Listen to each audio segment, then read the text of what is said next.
Good morning, good morning, good morning. How's everybody doing? Welcome to the Morning Kickoff with Unbiased Opinion.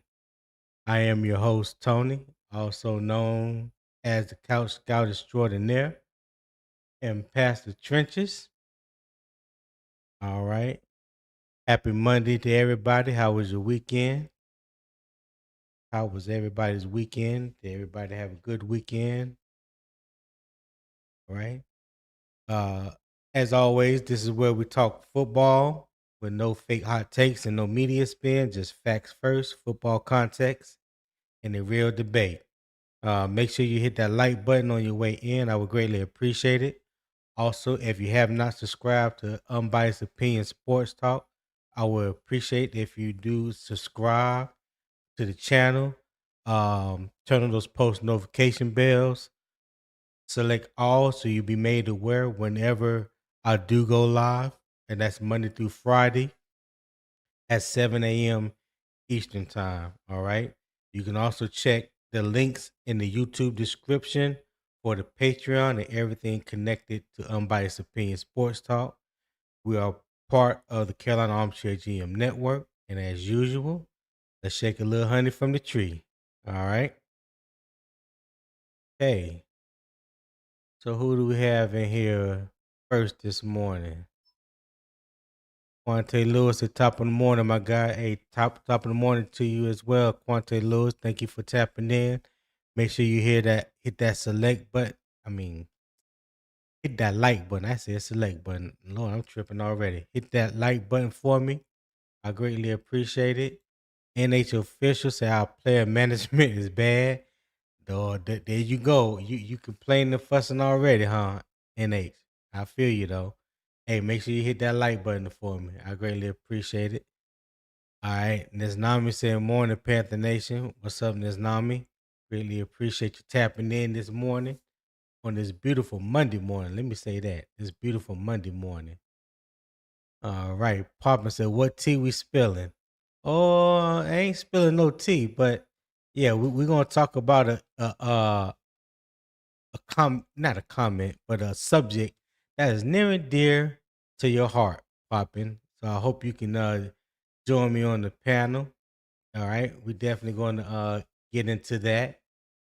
Gerald Sticks, my guy, said good morning, UO Sports Talk. What's going on, Gerald? How you doing this morning? Hit that like button for me on your way in. I greatly appreciate it. NH official with the laughing emojis. Tim Ballard said G morning. What's going on, Tim? Appreciate you for tapping in. Hit that like button for me on your way in. I will drop the link now in case anybody want to come up on the panel and enjoying the day's discussion.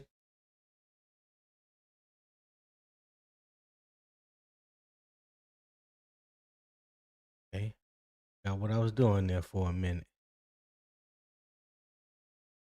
All right, so that's the link if anybody want to come up. All right, so real quick, we're gonna go into the daily injury report and transaction update. All right. So we do have Chris Brazzell that was out Sunday.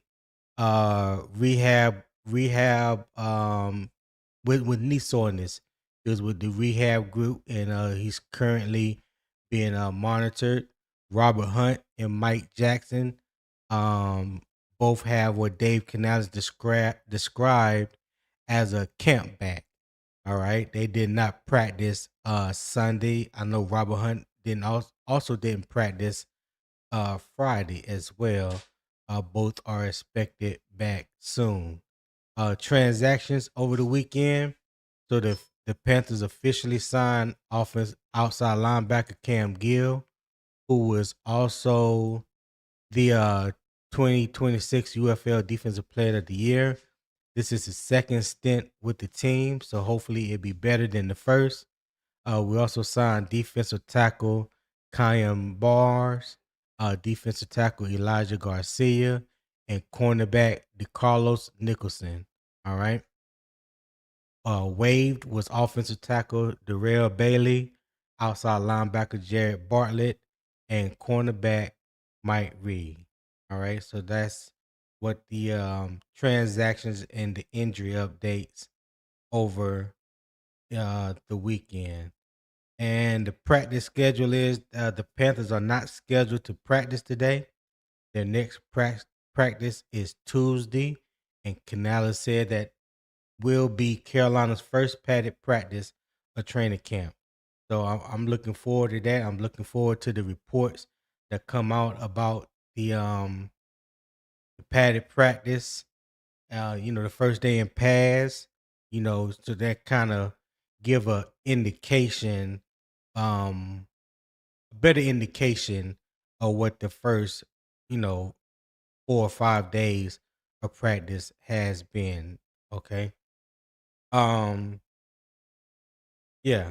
Tuesday practice will be important because the pads will begin giving us better information about the offensive line, protection, run game movement, and the physical part of these roster competitions. All right. Also, the NFL Players Association is reviewing the circumstances surrounding Nic Scourton's injury, but let me make the most important point clear immediately. All right. A review is not a guilty verdict. A review is not a guilty verdict. Okay. So today we're going to separate what Carolina confirmed, what reliable reporters have reported, what the CBA actually allows, what the practice video must answer, and what remains unknown. Okay. Then we will examine why New Orleans cannot be dismissed after sweeping Carolina last season, and we will finish with Xavier Legette's brilliant and strong Sunday and the 5 offensive tests that begin when the pads go on Tuesday. So stay with me.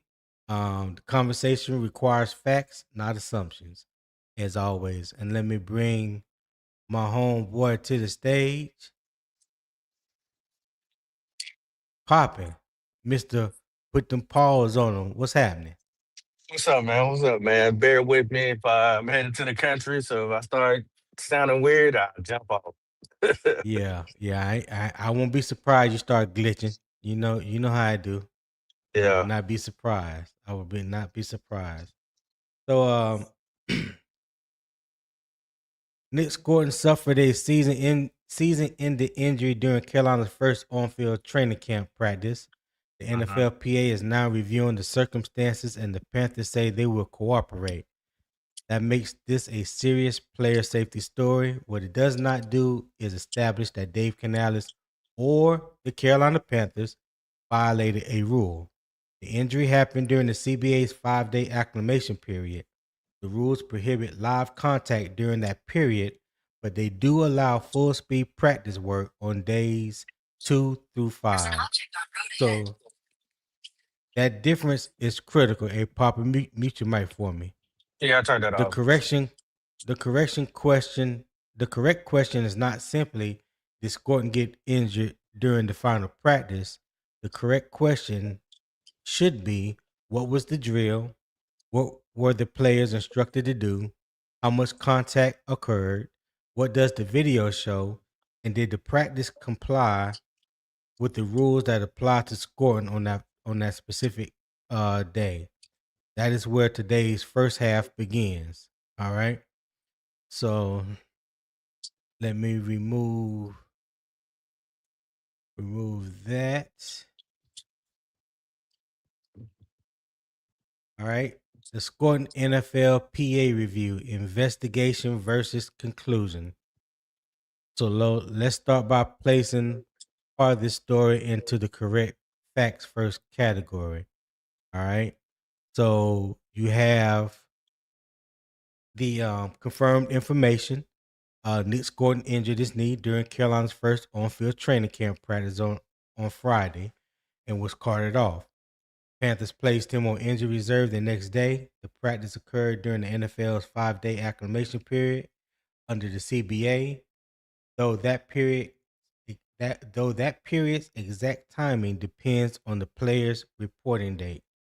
All right. So the credible reporting is multiple outlets, including NFL Network, reported a torn ACL, which we've already confirmed, and the Panthers have already confirmed as well. Pro Football Talk first reported the NFLPA is reviewing practice video, and the Athletic and Charlotte Observer confirmed the review on Carolina's cooperation. No NFLPA finding or CBA violation has been issued thus far. So that's important to say as well. All right. What we don't know, we do not have the full coaching instruction, full practice video, or context, or confirmation of any rule breach. We also do not know whether NFLPA has identified a specific violation. No official ruling has been made. So this is what the CBA actually says. All right. Article 23 sets a 5-day on-field acclimation period. And I think I have the slide on that. Let's see. Yes. Okay, we skipped that part. Oh, not that one. All right. So, yes, I did make one on Article 23. All right. So, yeah, day one is limited to meetings, conditioning, and non-football work. I mean, no helmets, footballs, or team drills. So we all know that the injury happened on day one, right? So according to the CBA, Article 23, said day one is limited to meetings, conditioning, and non-football work. No helmets, footballs, or team drills. All right. So that's important to remember. That days 2 through 5 allow full speed practice, but no live contact is permitted. Helmets and protective shirts are allowed early with shells added later in the period. So when you see them walking around, it look like they got shoulder pads on. Those are not shoulder pads. What we used to call them back in the days, we used to call them our spider pads. Those are the shells that kind of look like you have on shoulder pads, but you don't. Back then we used to wear those spider pads up under our shoulder pads and our pants if you had the full girdle. All right. So full speed is allowed, but it's not the same as live contact football. Players can run full team drills, but they cannot engage in prohibited contact or turn those periods into tackling situations.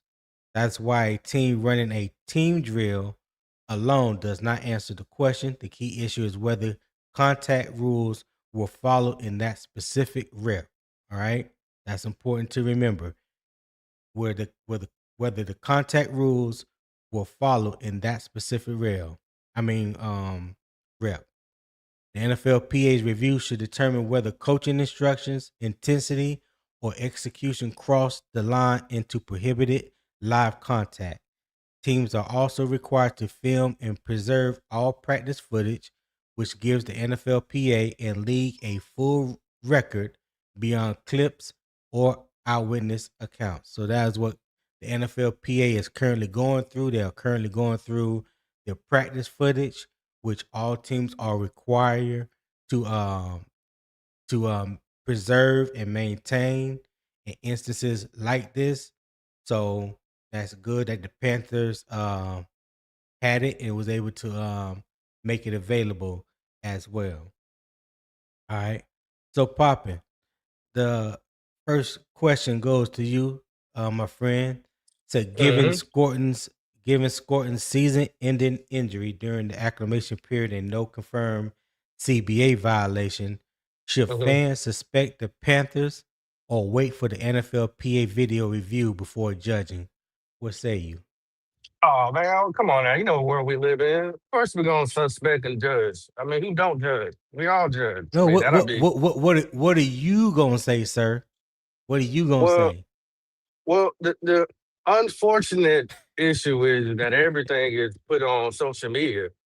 So if the first part of the Yeah. rule is no contact, um, and engagement of each other, well, they was already posting 11 on 11s on their Instagram. So it's like, On day is that one?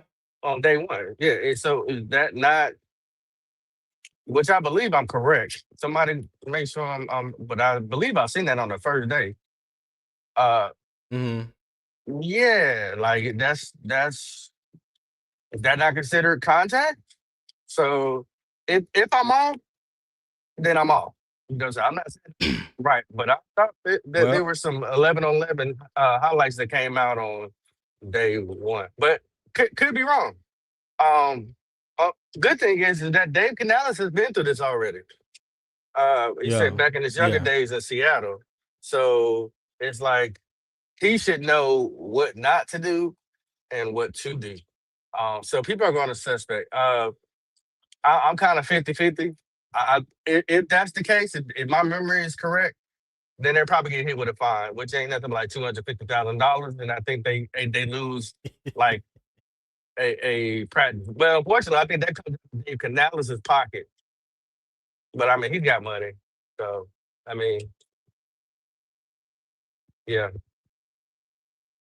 What you mean? He got money. That's not gonna hit Canales. That's gonna be if any fine is levied, that's gonna be for the team. That's not gonna come directly out of Dave Canales' pocket. I think the Why you coaches say get. that? I think the coaches get fined. Look it up. I think the coaches get fined $250,000. Well, it depends on the severity of what they find. So let's not jump to Well, conclusion no, automatically. Just think. I'm not. That's what I'm saying. There's different levels to it. So like he's like level one, Mm, level two, level three, and level four. I think at level one, you automatically get hit with $250,000. That's what I'm trying to tell you. yeah. I don't know. So, I have to go back and look at that, see what the actual fine is for a head coach. Cause I cannot see um him being responsible for that but much. Now I who? could be wrong, So but who should be responsible then? that's a team. No, no, no, no, That's a no, team as a no, no, whole. no, no. The team Well, follows what the you head okay? coach Hold on. tells you to do. You get what I'm So saying? are you talking about the fine first, or the responsibility of how practice was ran? The So how practices ran is on the head coach because That's everybody's facts. underneath him, and he should know the protocols. And not only that, they have access to all the rules and regulations, which he admitted himself. They had already gotten to a situation before back in like 2012. Mhm. So it's not like he don't know. So he can't have that excuse because he's already admitted that they got fined before in his younger Right. days. The fine, I still think belongs to the head coach because you're the one telling everybody what to do. It's your program. It shouldn't be Okay. on the coaching staff. It shouldn't be on the GM. It shouldn't be on the owner, and it shouldn't be on the players. So There's Go ahead. I see Panthers for Life said they were in the classroom day one, but I know he got injured on day one. So was it during a conditioning drill? Because if it was during a conditioning drill, then the Panthers won't be charged with anything. That's a freak accident that happened during a conditioning drill. I don't think there's been no evidence, or anyone has come out with any evidence saying that it was a contact drill, or they was having contact with the said player. So Mhm. I don't know that yet. I don't know that to be true, and I haven't seen no reporting that says that was true. Have you? But see, the thing is, Tony, is I don't think they're necessarily going to be looking at Nic Scourton necessarily. Yes, they're gonna look at him and see what happened with him on that play, but they're gonna take that whole Hmm. practice and see if there were any type of contact that wasn't supposed to be displayed. Right. So again, what I'm saying is there Mhm. hasn't been any report that says that there Right. was any contact that happened. I don't think no one has came out and confirmed saying that he got injured during a contact drill. I haven't seen that yet. All I'm saying is Right. what we have seen that has been Mhm. confirmed that he was injured on day one. And I'm saying if he was just running a conditioning drill and he tore his ACL, because most ACL injuries are non-contact injuries. So if it Right. happened during a situation like that, then that will dissolve the Panthers of any wrongdoing, and they won't be fined. See, that's what you're thinking. What I'm trying to say is think bigger than that. Just because, like I said, once they investigate, I'm thinking with the rules, sir. I'm thinking with the uh, rules. uh, If uh, they uh, are found, to not have committed or broken any rules, they will not be fined. Poppin'. okay, Tony, have you ever, let's say, uh, got in trouble for one thing, or was looked into for one thing, but then along the line, other things were found, Yeah, of or knew course. somebody? So that's what I'm saying. I'm saying it can still be okay. Nothing with Nic Scourton was out of line, but while reviewing the tape, they seen something else and say, "Hold on, that's a violation." Because it's just like if when people come and inspect your restaurant, this and that Mm-hmm. could give you a good grade, but along our investigation, we found this.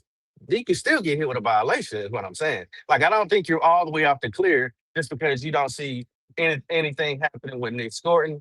He might have been running, warming up and towards ACL. But within what they seen, they're like, okay, this also came up. You're clear on that end, but what is this? Why is it? You're not supposed to be doing that either. You know what I mean? You was clear over here. Okay, What is this? This is what I'm saying. I understand what you're saying. Okay, yes, Hmm. I understand what you're saying when we're speaking. When you put it when you put it that way. But what I'm saying is basically I don't think they're going to be. Then just my opinion. I'm not saying whether they will or whether they will or what they won't do. Right. Would or wouldn't do. But if the investigation is into his injury, I'm of the mindset that they're just investigating that injury. This is not like the police, and you invite them in their house, and you know what I'm saying, and they ask you, can they search the house without a search warrant, and you say no. But without a search warrant, they can still look around. They can still look at things that are visible to the eye. They can't go Hmm. opening no drawers, no closets, looking under the bed, you know, behind the dresser or anything like that. But if they looking just casually because you allowed them into your house and they see something that may spark other charges, then yeah, that's different. But we're talking about a crime being committed. You know what I'm saying? But in this situation, they strictly said that they were going to be looking into Nic Scourton's injury, and typically they don't go searching for other things just because they can't find something wrong with the initial thing. I get that. I'm not Does saying that that they're does that going to make look for sense? it. I'm just saying it makes sense. I'm just saying I'm not saying that they're not looking for anything outside of that. I'm saying because we're looking at a whole field.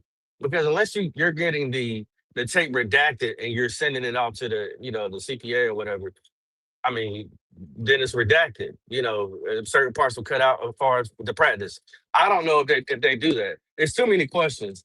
That's what I'm saying. Like Mm-hmm. if they got cameras, it's like, all right, we need you to send a tape of the practice.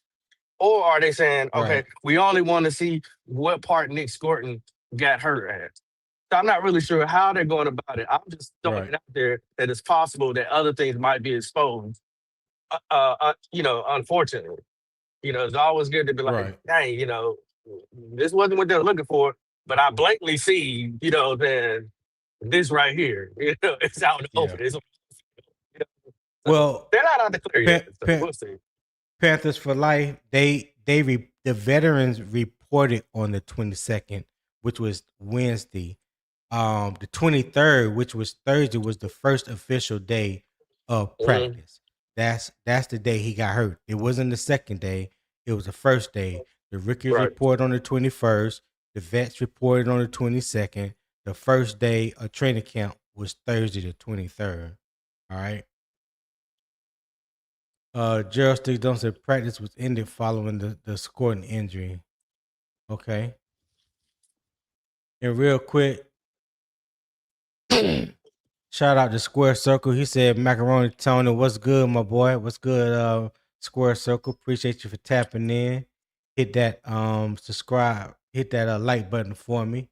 And it was somebody else that I forgot. Let me go up. Cool CC7277. He said, good morning.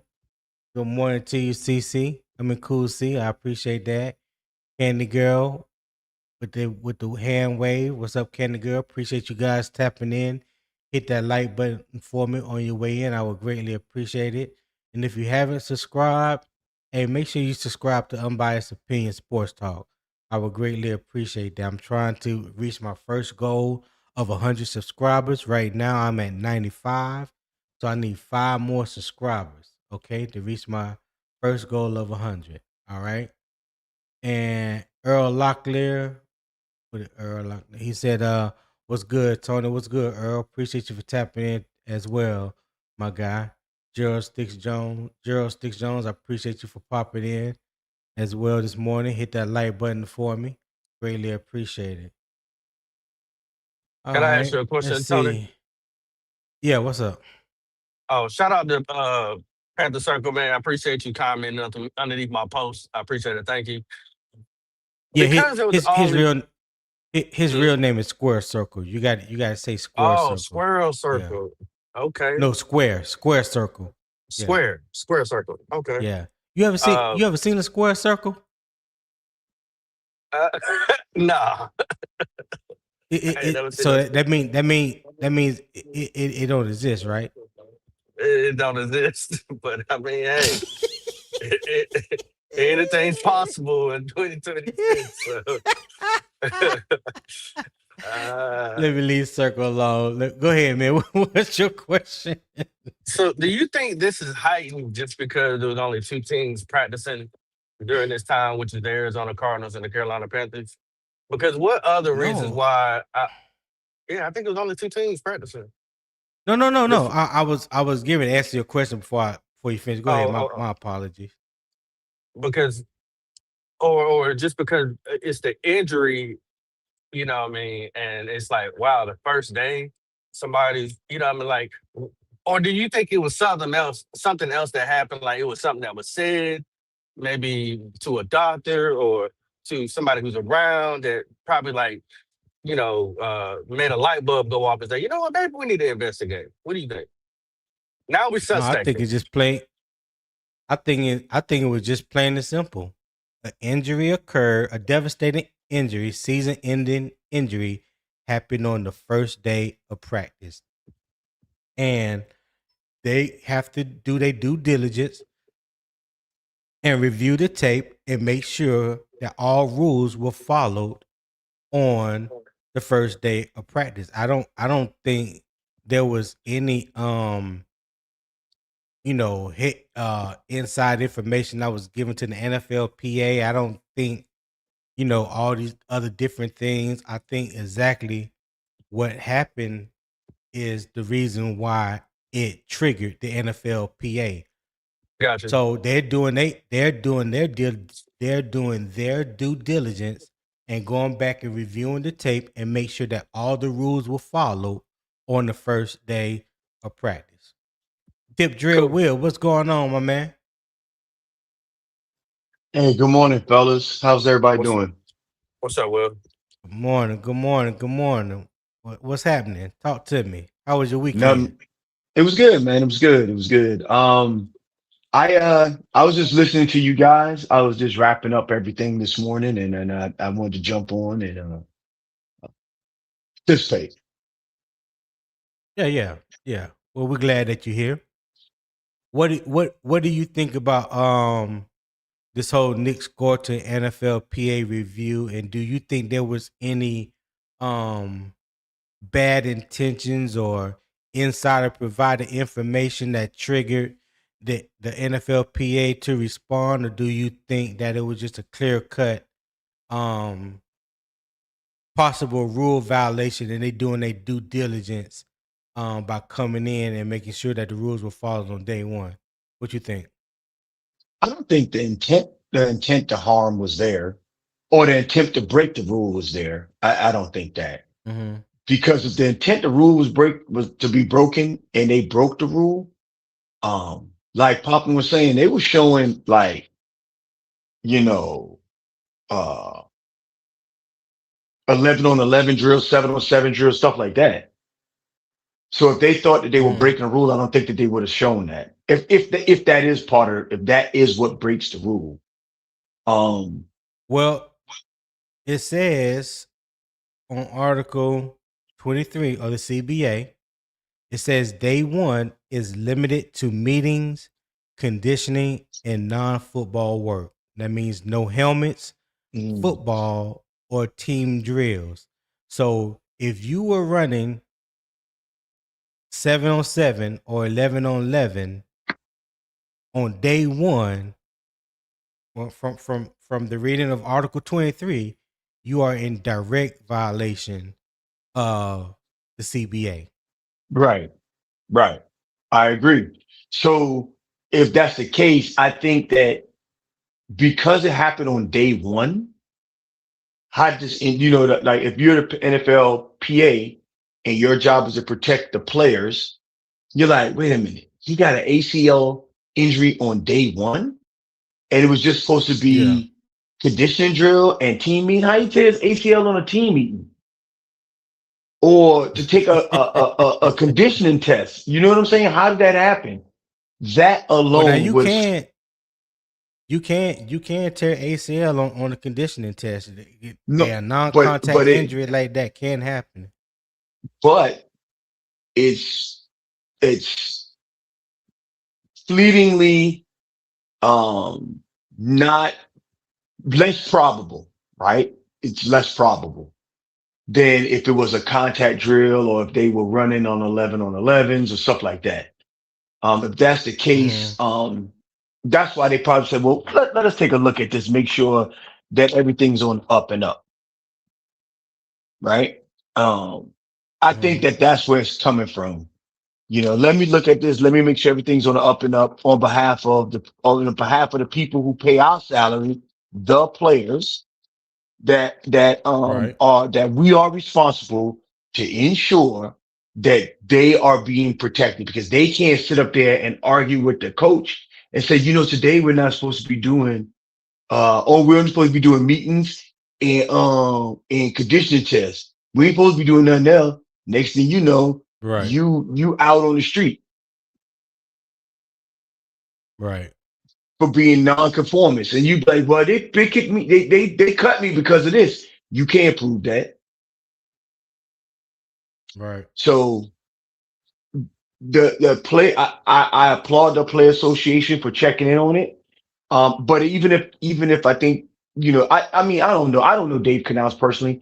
I just don't think that he's the type of person that would, have an intention to either be a rule breaker or to willingly, obviously no coach would willingly injure their player because they want their player to succeed. So that's my thoughts. Rashak, what's going on, man? Talk to me. How you feeling this fine Monday morning? Can y'all hear me good or nah? Yeah, we hear you.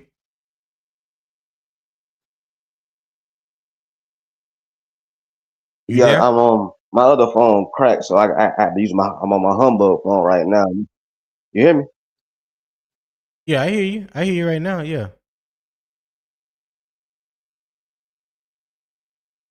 Am I going in and out, or y'all hear me good? We hear you. We hear you. Yeah, good, I hear y'all. Can you hear me? Okay, we hear you good, dog. What's happening? Yeah, I hear you. Okay, yeah, I hear you. What up, Tom? What up, Pop? What up with y'all do? What's going on, man? What up, Everything Shaq? good? Hell yeah. So I'm up, man. let me Go ahead. let, let me read the I'm debate listening. question again for Rashad and Will, and Rashad, you can respond. Given Scourton's season-ending injury during the acclimation period and no confirmed CBA violation, should fans suspect the Panthers or wait for the NFLPA video review before judging? What say you, Rashad? You said do the Panthers should they wait to the review to do what now? They should fans suspect the Panthers of wrongdoing or wait for the NFLPA video review before judging? I think they should wait until after the review to judge because, well, me personally, I don't really know what happened. I just heard that he went down with an injury. I don't know if it was on like a one-on-one, or I don't know if it was conditioning, or I don't know. So like, my opinion, I would wait until the NFLPA reviews it and then make your own decision about that. But me personally, I Right, don't think Dave Canales and the organization had them doing stuff they intentionally wasn't supposed to be doing, and that caused him to get hurt. You know what I'm saying? Maybe he was right, doing some conditioning or something like that and tore it. You know what I mean? But we shall see. But I'm gonna wait and hold my judgment until the NFLPA do their review. right. I got you. What you think, Will? I think that I hold my judgment until the Players Association do their review. And to your point that you asked me, like because I came in on the follow-on question, I don't think that there's Yeah. any ill intent by the organization. And if the organization gets fined by it, I think that they'll feel bad that they'll feel bad that, okay, one of our young budding players, we wasn't supposed to even be doing that on day one of practice. And they don't want to look bad in front of the team's eyes of doing, doing a drill they wasn't supposed to be doing. They got fined for it and someone got hurt. They don't want that kind Hmm. of look on their face. So that's an internal thing as well as to the locker room itself. Okay. All right. Gerald Stick Jones said the team did their conditioning test on Wednesday when the vets reported the Scourton injury occurred Thursday, which it did. Wouldn't that be classified as day two? I would say that's Mm. day two. From my understanding, the rookies reported Tuesday, which was the 21st, and the vets reported Wednesday, and the first day of training camp was Thursday. Now I could be wrong. They may have did the conditioning stuff on Wednesday. That will come out once the NFLPA has finalized uh their investigation. Yeah, so I thought the first day of training camp was Thursday, not Wednesday. So that's a good question, Gerald. Hey, I started the first poll. Said, what is your position right now? Number one is wait for evidence. Number two is injury time is concerning. Number three is likely followed rules, and number four is not enough info. You could press 1, 2, 3, or 4 in the chat. I would greatly appreciate it. The poll will automatically tabulate your answers, and we can look at it in a few minutes. All right. So do me that favor. Press 1, 2, 3, or 4, like Gerald did in the chat, and I would greatly appreciate it. Frankie said there is plenty of tape from the credential YouTube channels. Okay. Yeah, if it is, I have to go back and look at it because I didn't pay attention for anything on Wednesday. I thought that the first day of training camp was Thursday, but if that is true, then I don't. If the conditioning happened on Wednesday and his injury happened on Thursday, then based off that information, I don't see why the Panthers would be in violation. But it also raised the question, though, if that's the case, then why was the NFLPA even bought in? Because if it happened on day 2 and not day 1, I mean, what are we talking about? Because day 2 through 5, let me go back and read that to you guys again. Article 23 of the CBA says day 2 through 5 allow full speed practice, but no live contact is permitted. Helmets and protective shirts are allowed early, with the shells added later in the period. The shells are just like the spider pads, what we used to call them spider pads, that goes up under the shoulder pads. All right, it's just extra padding around across your shoulders and the front part of in the back part of your the top half of your back and your chest part. It was like a harness that you wore up under your shoulder pads. Some of them had like a full girdle. Also has the butt pad and side pads. Especially when it comes to contact. When you put full pads on. But yeah, that's what your spider shells. That's what your shells are.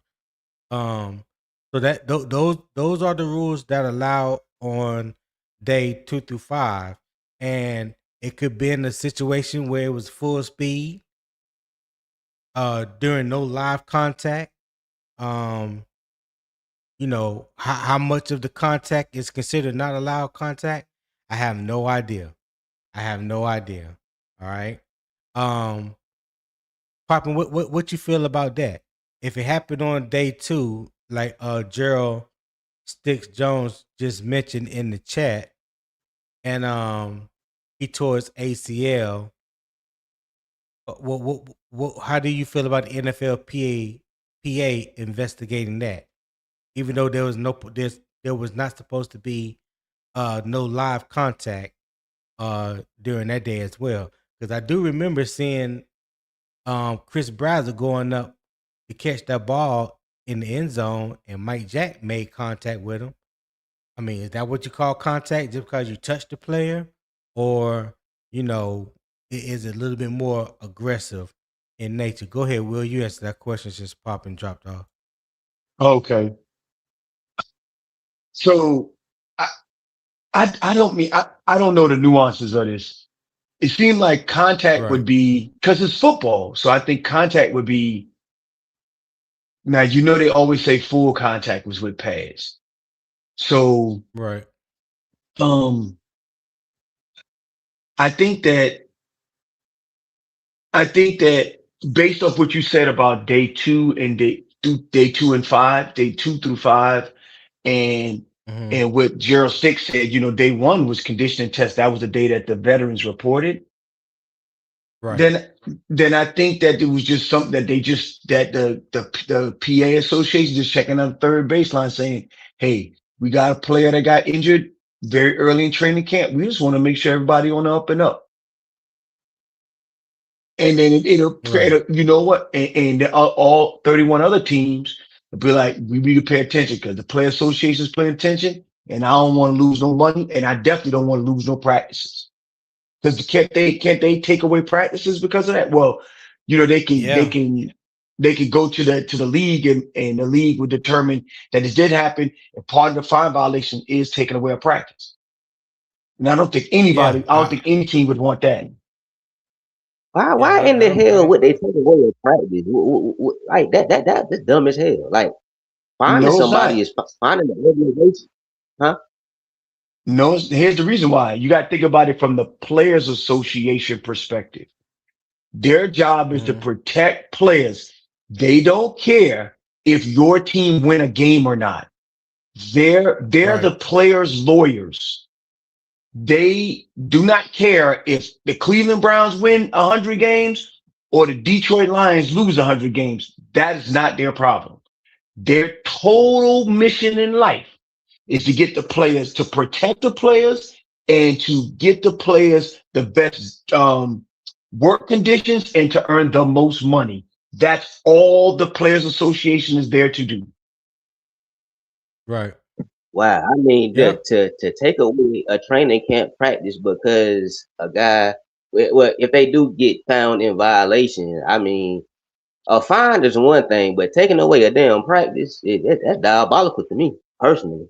It And it that, it, depends.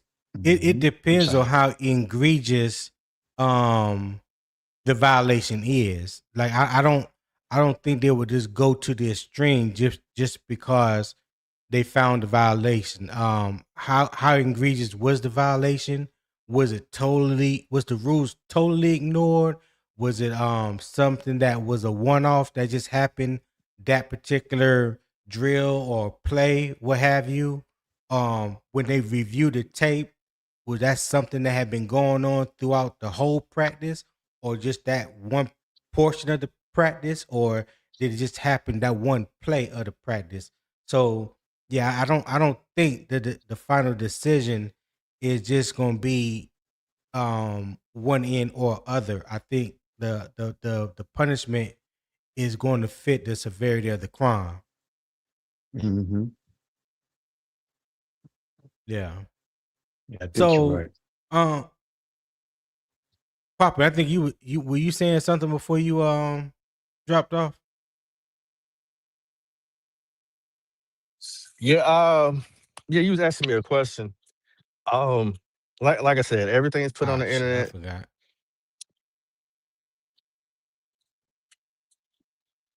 Yeah. Go ahead, Papa. Oh, okay, okay. I thought you Yeah. were saying something. So everything's put on the internet. I really hope that they don't get hit with no violations. I know these guys are not intentionally trying to get anybody hurt. We know that because we have evidence. We know when somebody has a sore shin, they be like, "Oh, he's not practicing today." Oh no, we're not risking that. So they showed you that they care about our players, and I appreciate that because when it comes down to the season, you want to be able to have your guys available. Some people may say this baby fine on this, that, and other, but an injury is an injury, soreness is soreness. You know, you want to get everybody up to speed. So I hope they don't find anything. I just think, even though I know they're doing their job, there's definitely a lot of questions. I'm not gonna tell anybody to judge. I know people are going to judge. I'm not judging. Right. You know what I'm saying? Well, you know they're already doing I'm a, that. yeah, you know. So, but I'm gonna wait till I get the rest of the information. But I am putting it together just like y'all are mentally thinking about. Okay, if those are the rules, what part of that is, you know, what I'm saying, passable and not passable? We just don't know uh, um, how sensitive they mean when they talk about contact. You know what I mean? Right. So we got to see. Okay. Let me so only 4 people have responded to the poll so far.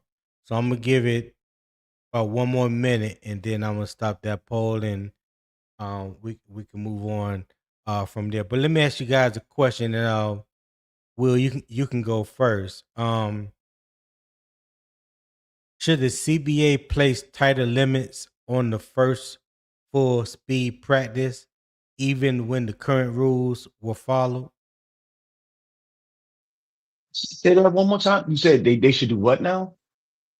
Should the CBA place tighter limits on the on the full hmm. should the CBA place tighter limits on the first full speed practice even when the current rules were followed? No, So if it comes out that the Panthers did follow the rules, should the CBA place tighter limits on it anyway? And that's for the no, league. no, Okay. no. And it just popped into my head. Collective bargaining agreement coming up. So they trying to gather as much data as they can to sit at that negotiating Mm-hmm. table. So, but no, they Mm-hmm. shouldn't. If it's just there was just an unfortunate circumstance that happened to Nick Scourton, why would Right. you, why would you, take that as it was raining that day. He might have slipped and hurt himself, right? That Right. might have been a decision that the coach staff should have taken. Is the field conditions ideal for this first day of practice? That's something they Yeah. should have considered. But other than that, I don't think that I just, when you read the rule this morning, it seemed like Yeah. It's been well thought out. You cannot avoid all injuries at any cost. We all know that. So with that being said, you should just know that you did everything you could to prevent the injury, although the injury occurred. Okay. Before you go popping, hey, Frankie said I cannot see the poll. Can everybody see the poll that's on the screen and that's watching on your phone? Because I can see it on I, both. I can see it from where I'm at. Yeah. Okay. Can you see it, Will? I don't know if you're on your phone or a tablet I can see it. or I computer. can see it. Okay. All right. All right. Go ahead, Poppin. You go ahead and answer that question. No, I don't. I do not believe that they should make it any tighter. I mean, it's already tight. It's already concise. It's already thought out perfectly. And things got to get rolling. You can't hold back them so much. These guys have been on breaks and things of that nature. So I think have done a great job of how they had it laid out. And I'm trying to remember, Tony, was I on here with you the first day of OTAs? And I was like, man, it's raining like crazy in Charlotte. OTA. Oh, you Well, talking about training the first camp? day of practice, Yeah, training camp, yeah, yeah. yeah. I Yeah, because we remember you talked saying about that that. it I was said, raining. it will pouring down Yeah, rain. I said, please just let these yeah. guys just, you know what I'm saying, be healthy because it's raining out there. And there it went. You just can't beat Mother Nature. You just can't. It's unfortunate. But because I remember you telling me that they donated the bubble to somewhere else. That is correct. Yeah, they donated Um, the bubble to make room for the practice facility. Mm-hmm. right, Mm-hmm. right. So yeah, that is crazy. You know what I'm saying? But this is not something that doesn't happen in all organizations. It's unfortunate. But I think definitely when you have those type of conditions, you just got to come up with something else. I mean, hey, another 100 million, David Tepper, and have a retractable roof or something. I mean, I don't know. You got to do something because I Yeah, mean, it's unfortunate. to get off topic a little bit, because maybe I'm pretty sure you guys know this better than I do. Do y'all have any idea on how big that practice facility is going to be and why is it taking 2 years to build? Will Because it's two you football probably know a little fields. bit more Yeah. I think inside the practice facility? I think Yeah. it's two. So it's a full 100 yard. So Right, it's a complex. So not only is it a full 100 yard indoor facility, but they have other things in right. there. The press briefing room and stuff is in there. Hmm. There's administrative rooms over there. There's a few other things that are over on the practice side of the field. So Oh, not only okay. is it there's going to be three fields. So there'll be two outdoor fields and then there'll be the Right, indoor facility. But in the indoor facility, and they have other rooms in there too. There's probably a training table right there. It's probably all kinds of things that going into that facility. I don't know why okay. it took 2 years. I'm not in the construction game. I don't know why it took two Right. years, but I think it took 2 years because um part of like all of this part of the year, they can't do any construction over there because the team is over there. Okay. A Right. reality beats 11 said it's confirmed that we did conditioning and classroom work on Wednesday. Okay, reality beats. All right. I appreciate that information, dog.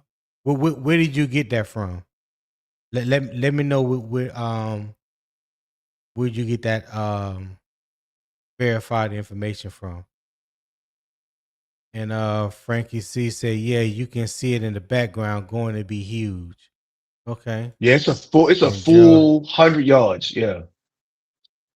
okay. My question, I my didn't know question is, I didn't know it was that big. I thought oh it was yeah, It's building huge. I thought it was building the indoor practice facility to replace where the bubble was. I know the bubbles was in the full 100 yards. No, yeah, it's way bigger than that bubble. that's a lot. Yeah, that's just a lot that they Oh, that okay. they they had cleared out and put it there. It was some extra Okay. space, the extra land that they had right around there. No, now it makes sense then. Now it But makes sense to me. I'm trying. What I'm trying to figure out is now that he's put down this more money to upgrade everything for 2030.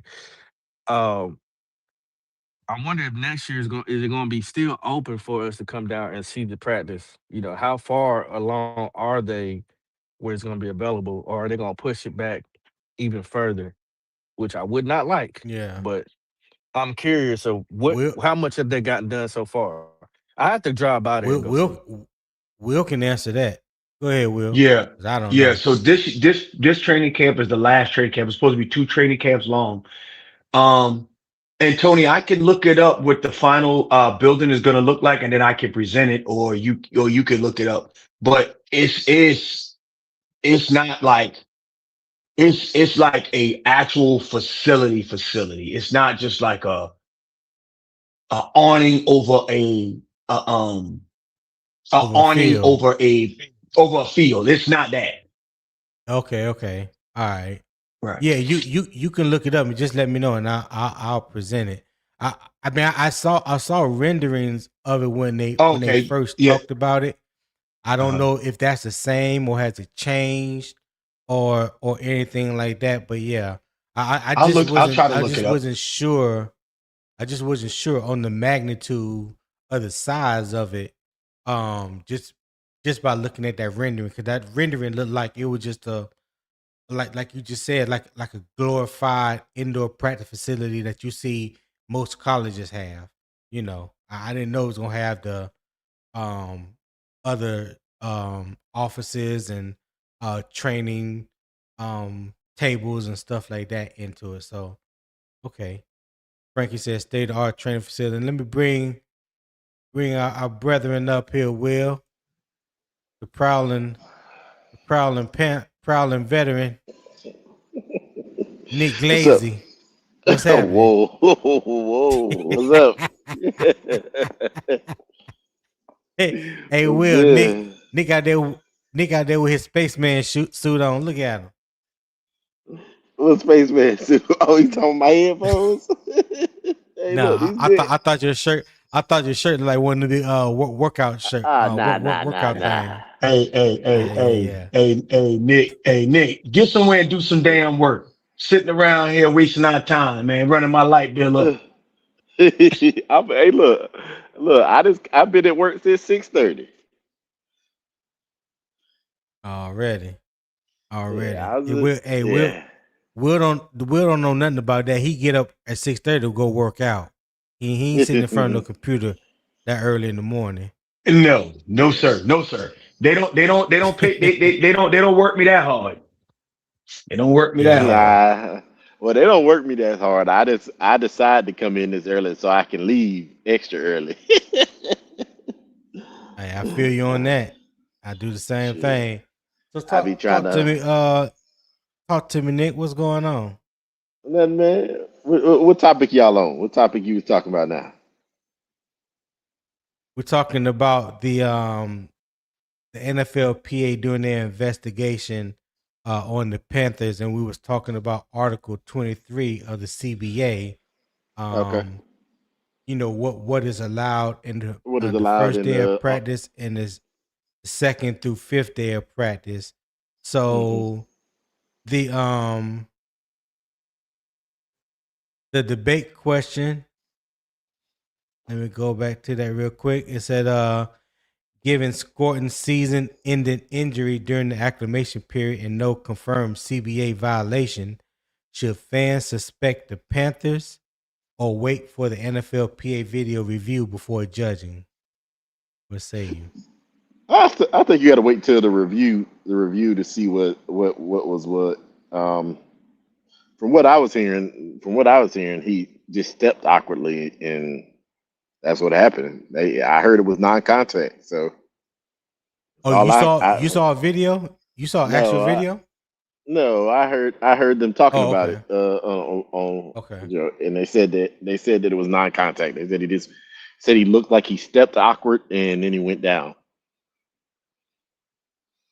So Okay. I Hey, I I would yeah, go hold ahead. on real quick. Hey, Reality Beast, I appreciate that. He said Yahoo Sports has an article saying the Panther vets reported to the bank and went through their preseason and conditioning test before hitting the field for day one of practice on Thursday morning. Hey, I appreciate that, Reality. Thanks for that bit of information, my guy. All right, go ahead, Nick.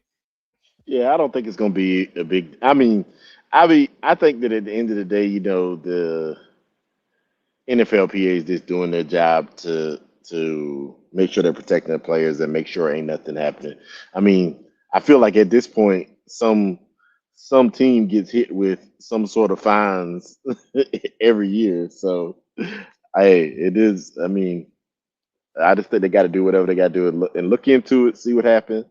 If it was no violations, then just leave it at that. I mean, Mm. yeah, but I He don't think we said should the new judge a practice. team. He said the new practice facility is 101,400 square feet, sourced from Carolina Panthers website. Damn. Okay, I didn't know it was that big. I did not know And it then was also, that big. I couldn't find a picture that does it justice, Tony. But also, they have the Atrium Yeah. Health. They have the Atrium Health training facility. So they have a world class medical facility attached to it, Right. Hmm. to that Got you. whole thing there. So like the team, they go from a locker room when they go out on the field. They got everything they Yeah. need on the field. They don't have to go. They don't have to go back to the locker rooms for anything. Right. Okay. Wasn't the bubble named after Atrium Health? Yes, it was. It was. Okay. All right. It was. Hmm. All right. Hey Nick, my other question, the first question after the debate question, um should the CBA place tighter limits on the first full speed practice or even when the current rules were followed? I don't. I don't think we need no tighter limits. I mean, I'm pretty sure. I am pretty sure that they have these whole ramp up periods and things like that, and I don't think that we're going to injuries are going to happen. I don't. I Right. don't think. I don't think that, and I think a lot of people don't know. There's a difference between training your body and then start doing like the movements and stuff for football. There's a difference, and so I think that these guys they get into doing like Pilates, doing all that kind of stuff during the off season, get their body in shape, get back completely healthy, and then you come out here and you start doing these dynamic movements and stuff like that. And sometimes it happens. I mean, I think you and Will could attest to the same thing. We deploy, we deploy, go somewhere for a year, and we ain't doing PT while we out there. Yeah, we ain't doing yeah. We ain't doing PT. We come back from deployment, and we start doing full on PT. Somebody get hurt every time. It happens every single Every time.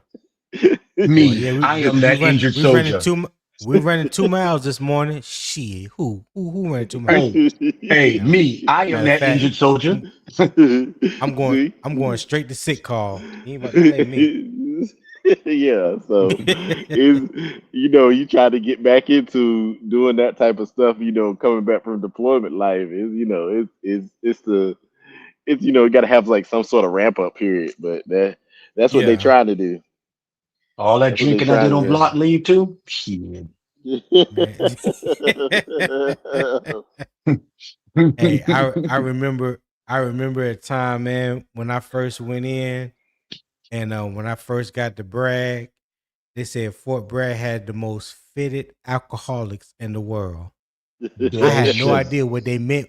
I had no idea what they meant when they said that because I didn't drink. I was what 18 years old. They said the most fitted alcoholics, and this was in Time magazine. The most fitted Well, you know what? alcoholics Hey, in the world. hey, I got to stand up for my boy. In the chat, his name escaped me right now. He is a Marine. I would say, Camp Lejeune would like to have a word. You know what I mean? However, Well, I'm telling you, I don't know about now. I don't know about now. But I'm just saying back then, 1990, 91. Yeah, they said Fort Bragg had the most fitted alcoholics in the world. And then I started learning firsthand, come back from the weekend, dudes ain't coming back to like 3 or 4 o'clock in the morning. Then you got formation at 5 and PT at 5:30. And they throwing up everything they just drunk a few hours later. hey, they said the Class 6 on Smoke Barn Hill sells more alcohol on a Hey, Friday night hey, than any liquor tell them, store Will. in the United States of America. Will, they don't know nothing about Smoke Bomb Hill. Boy, that was home away from home for me. Yes, sir. Hey, Yes, sir. hey, You don't know why about y'all that hill, joking? baby. Why y'all joking about that, man? I remember Almost got me hyped just now. I remember in Germany, man. We used to be just like every day, just like out there. It didn't matter, man. We go out there, go out after work, start drinking right after we get off work. Get drunk, Mhm. go to the club, come back like 2, 3 o'clock in the morning, take a little power nap, go do PT. Like it was nothing, man. And then it was rinse and repeat. It was like that, man. When I first joined. Yeah. I couldn't do that nowadays though. Nowadays, I get too drunk. It's about a 2-day recovery time. Man, listen. I can go on and on. We all can go on and on about drinking experiences in the military. But what Will just said about Smoke Bomb Hill, if you don't know about Smoke Bomb Hill and you don't know what comes off Drop the that bomb hill, on him, baby. You drop that bomb on him, it, baby. it's just best. It's best that you just stay away. You know what I'm saying? You ain't ready for that. Hey, or get an escort. It's your first time in. Get an escort, baby. Get an escort first Yeah, time in. get an escort. Yeah, it is not. Yeah, yes, Y'all sir. some fools, But boy. Papa, you still there? Yeah. All right. So, real quick before we go any further, listen, we are an hour and 10 minutes into the show. If you're enjoying the conversation, the debate, the content, the energy, the vibes this morning on this beautiful Monday morning, I would greatly appreciate it if you show love to the channel. There's a pinned comment at the top of the comments on YouTube that takes you to the PayPal link. Real quick, let me do the poll. 8 people total voted, and 50% said number 3 likely followed rules. 38% said number 1 wait for evidence, and third at 13% was number 4 not enough info. All right. So I greatly appreciate everybody that participated in the poll. All right. I greatly appreciate that. Let me throw the comments back up there, but also let me, if you are on your laptop or desktop, and then you can, there's a QR code at the top right. If you want to support the show, I would greatly appreciate it. Scan that QR code. It will also take you to the PayPal. Donate whatever your heart desires. My daily goal is $25. Again, not trying to pay rent or a car note, but my daily goal is $25. If you're watching the live stream through Carolina Armchair GM CJ's channel, you can also send a super chat. All right. I can't send super chats as of yet through Unbiased Opinion Sports Talk because y'all won't subscribe. So I need plenty of subscribers. But if you are watching through Carolina Armchair GM CJ's channel, you can also send a super chat, and I would greatly appreciate that as well. All right. So, trying to think what I want my. So, Poppin, what would you need to see on the video before saying Carolina violated the rule? Say that question again. What would you need to see on video before saying Carolina violated the rule? Me personally, I don't need to see anything, man. I think it was such a tremendous loss that I don't need to necessarily see it. I just need them to just put out there what was wrong, so that way that the organization can make sure they stay on top of it, so it don't happen again. But I don't necessarily need to see anything on the video. If y'all have Okay. ever seen anybody actually get hurt, it ain't it ain't a good look. Yeah, I promise you, it's not cool. So Nick, I what you got? feel bad for him. Oh, I thought my bad, Papa. Go ahead. No, Go I'm ahead. good. Nick, what you got? What would I need to see? I don't know what they're going. I mean, they're not going to show us. The only thing we're going to see is the fines that come afterwards. So I don't know. I guess once we'll see.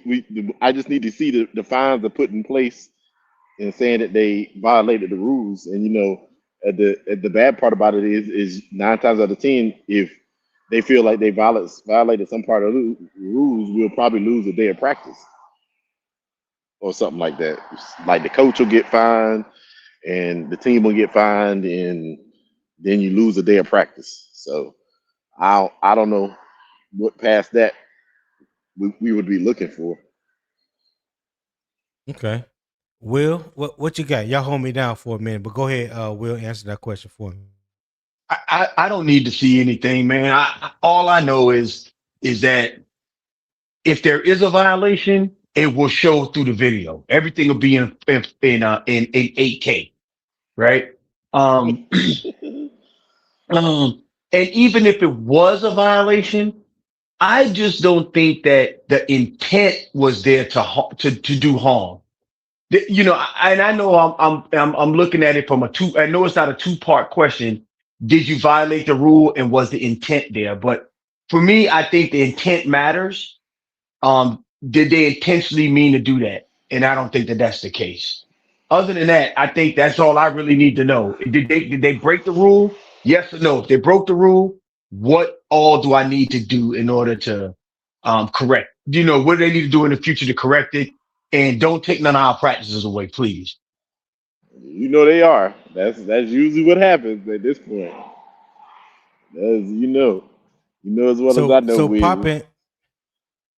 Poppin said something interesting earlier when it was just me and him on the panel, and he was saying that what if during the NFLPA's investigation, even though they didn't find anything related to the Nic Scourton injury, but they find other things, and Dave Canales is levied a fine because he is the head coach and basically sets the table for how practice is ran. Do you guys think that's a possibility?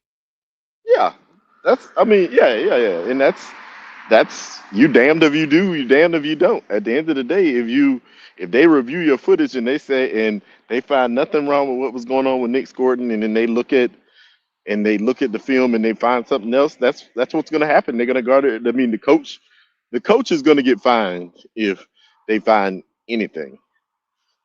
And So you so Do they you find the don't coach so or they you think find the is it organization? they find both. that's what I was getting ready to say. They usually find both. They usually find the coach because Oh, of this. They find the coach because of just what Will just said.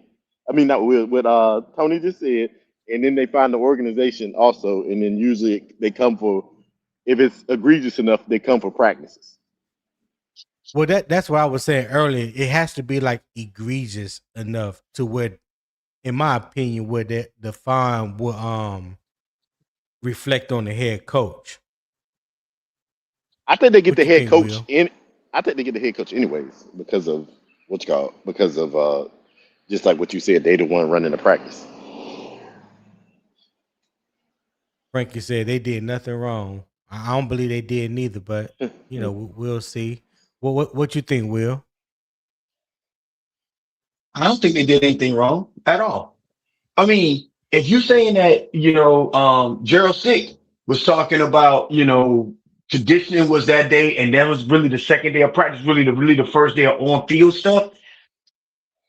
I think it was a freak accident, but I do appreciate that the Players Association is checking because you just don't know. People, teams and organizations will stretch the limits and then turn around and hide their hands. Prime example of that is Bill Belichick. We know Bill Belichick is a Yes. habitual line crosser, Yeah. right? Yes, he is. So I just wanted to just, I'm not saying that Dave Canales is, but from a players association perspective, they got to stay on top of shit like that. Because if they don't, all hell will break loose across the entire damn NFL practice ecosystem. Yeah. This dude. Bro, she's Yeah. talking about, ooh, the Panthers are in trouble. Ooh, you know what? Yeah. Whatever, I think. broski. What you gonna say, Nick? I mean, yeah, I agree with Will. But I feel like this is the first time that we're involved in this. But I do feel like somebody gets fined every off season for something, whether it's during OTAs or it's during whatever. But Right. at the end of, but the this is the first time that we have an injury like this at the beginning of camp, so now they're looking at it. But I just I don't I'm not taking too much from it. I don't, just like Will was saying, is I don't believe that there was any malicious intent, even if there is a step that was like even if there was some contact that didn't need to be happening or whatever like that. I don't believe it was no malicious intent. I think that this was a freak accident. It happened. If you got to find somebody, find somebody. I would prefer them not to touch our practices, but we all have seen what the fines have been and what the punishments have been any other off season for any other team. So I think last year, I don't know what team it was. I might have been the Broncos or somebody like that lost a practice, lost an OTA day or something like that. Mm-hmm. So it is what it is. I don't. I think that I think we. I don't even know why they announced this.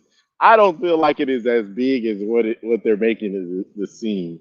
I think if it is something. Oh, hey, maybe there was a little bit of contact here that shouldn't have been happening, and blah blah blah. Leave it at that.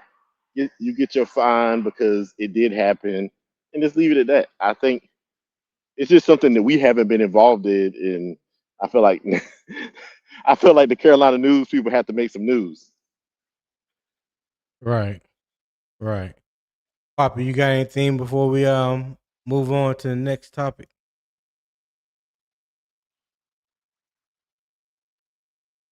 Okay.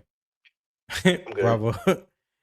Square Circle said, Nick, stop thinking.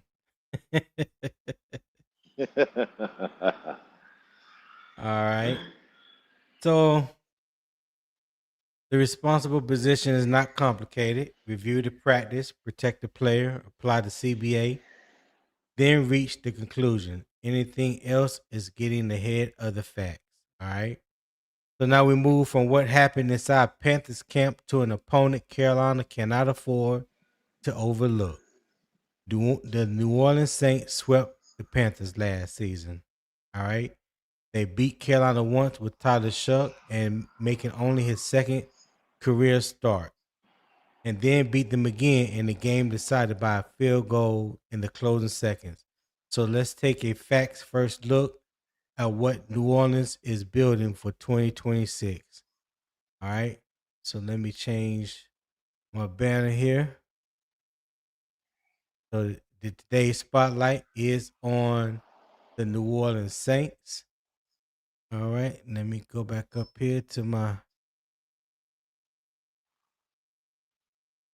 trusty slides here.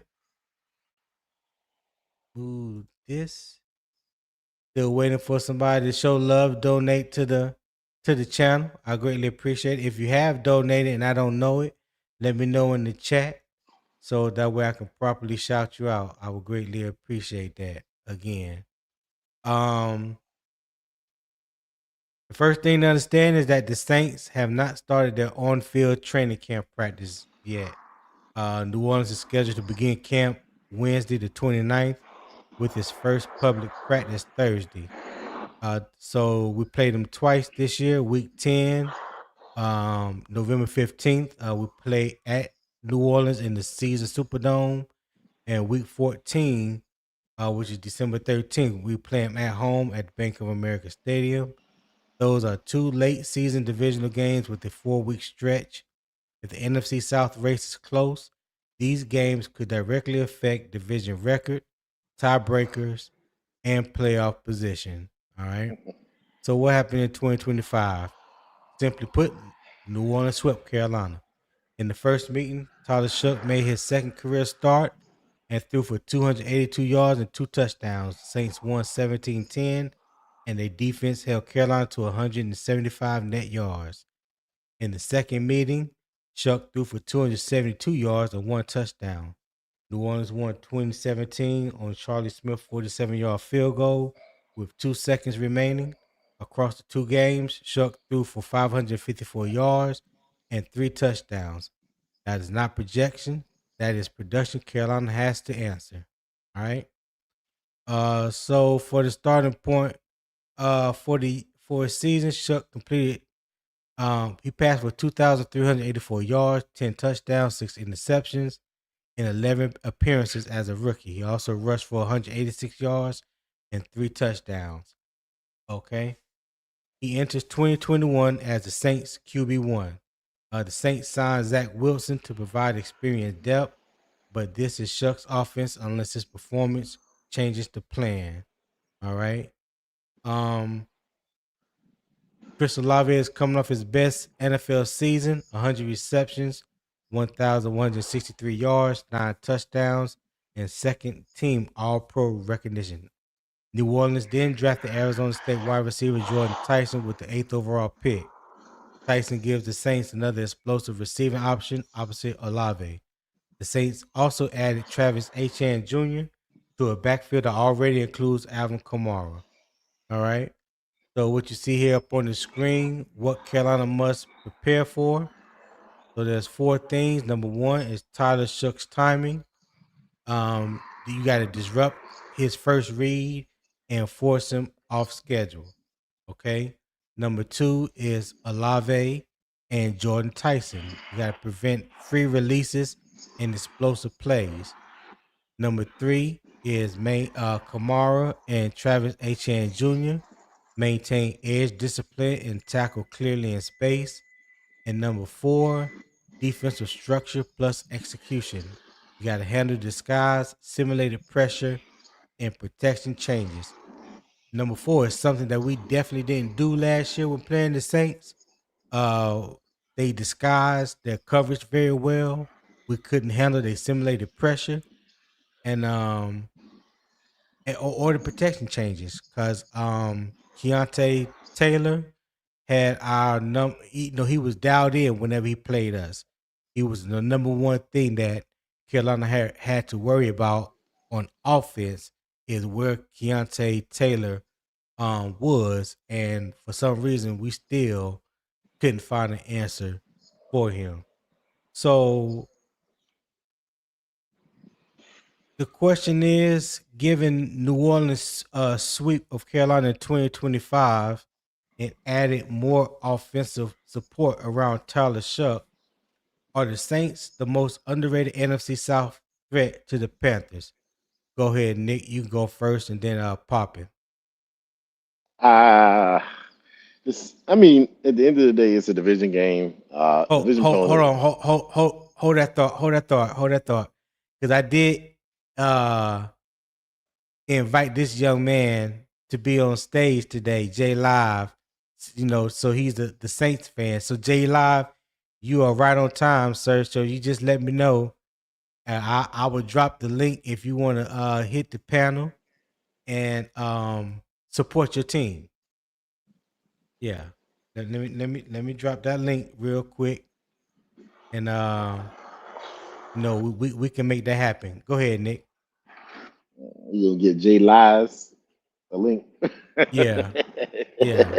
I'm an equal opportunity employee, so you know what I'm saying. Hey, I be fair across the board. All right. So, um, one, I'm gonna say this. The Saints, I would never overlook any NFL team. I ain't gonna overlook any because any given Sunday you can get your ass whooped. That's what I feel. That's how I Mm-hmm. always gonna feel. But I will say this. I think that now with a little bit more review of Tyler Shuck, I want to see how he performs in his second year. Um, I do believe that our biggest issue is that we were not getting pressure, which is that's how you beat a young quarterback. You get pressure on them. We wasn't getting that. So hopefully, Right, even without Scourton, we're getting pressure and we get him off his spot and make him make mistakes. I don't think that he's gonna have the opportunities to do what he did to us with run up the middle of the field. I don't think he's gonna have that opportunity right. this year. I think we're gonna have more of a sound defense. And I, the offensive line is going to be what the offensive line is. Picking up protections is going to be what it is. Um, got to do, we got to do better there. But my for sure, my biggest thing is that we need to m- make sure that the things that he was able to do, because we think about it, if he's not able to run up the middle, do they even get an opportunity to kick that field goal at the end of the game? No, because they basically he ran up the middle. It ended up being a penalty. So what did he get, like 3 or 4 yards, and then you added 15 to it. Yeah, so yeah, so yeah. So I think we'll be okay. I just think we just need to make sure we're taking the opportunities to um, review everything, and we're not letting him get away and do these little runs and all that kind of stuff. I think, and we got more tape on him. Review this tape, make sure we see what his yeah, weaknesses are, and make sure we get pressure. That's all I really care about this season. I don't care about no yeah. team we play. My biggest thing is we need to go from the bottom of pressure rates to at least midway in pressure rates. Right. That's all I'll think about it. Because I think if we can get more pressure on any quarterback, we can Yeah. turn some of those losses that we had last year into wins. Real quick before you go, Poppin', I just want to let the record show that Jay Live has backed out of joining the panel today. He was made aware of this ahead of time, so it ain't like it's not like he didn't know. So yeah, Jay Live. No, I ain't gonna say what I was getting ready to say. I ain't gonna start I ain't gonna start no mess. But let the record show he did not join the panel this day. Go ahead, Poppy.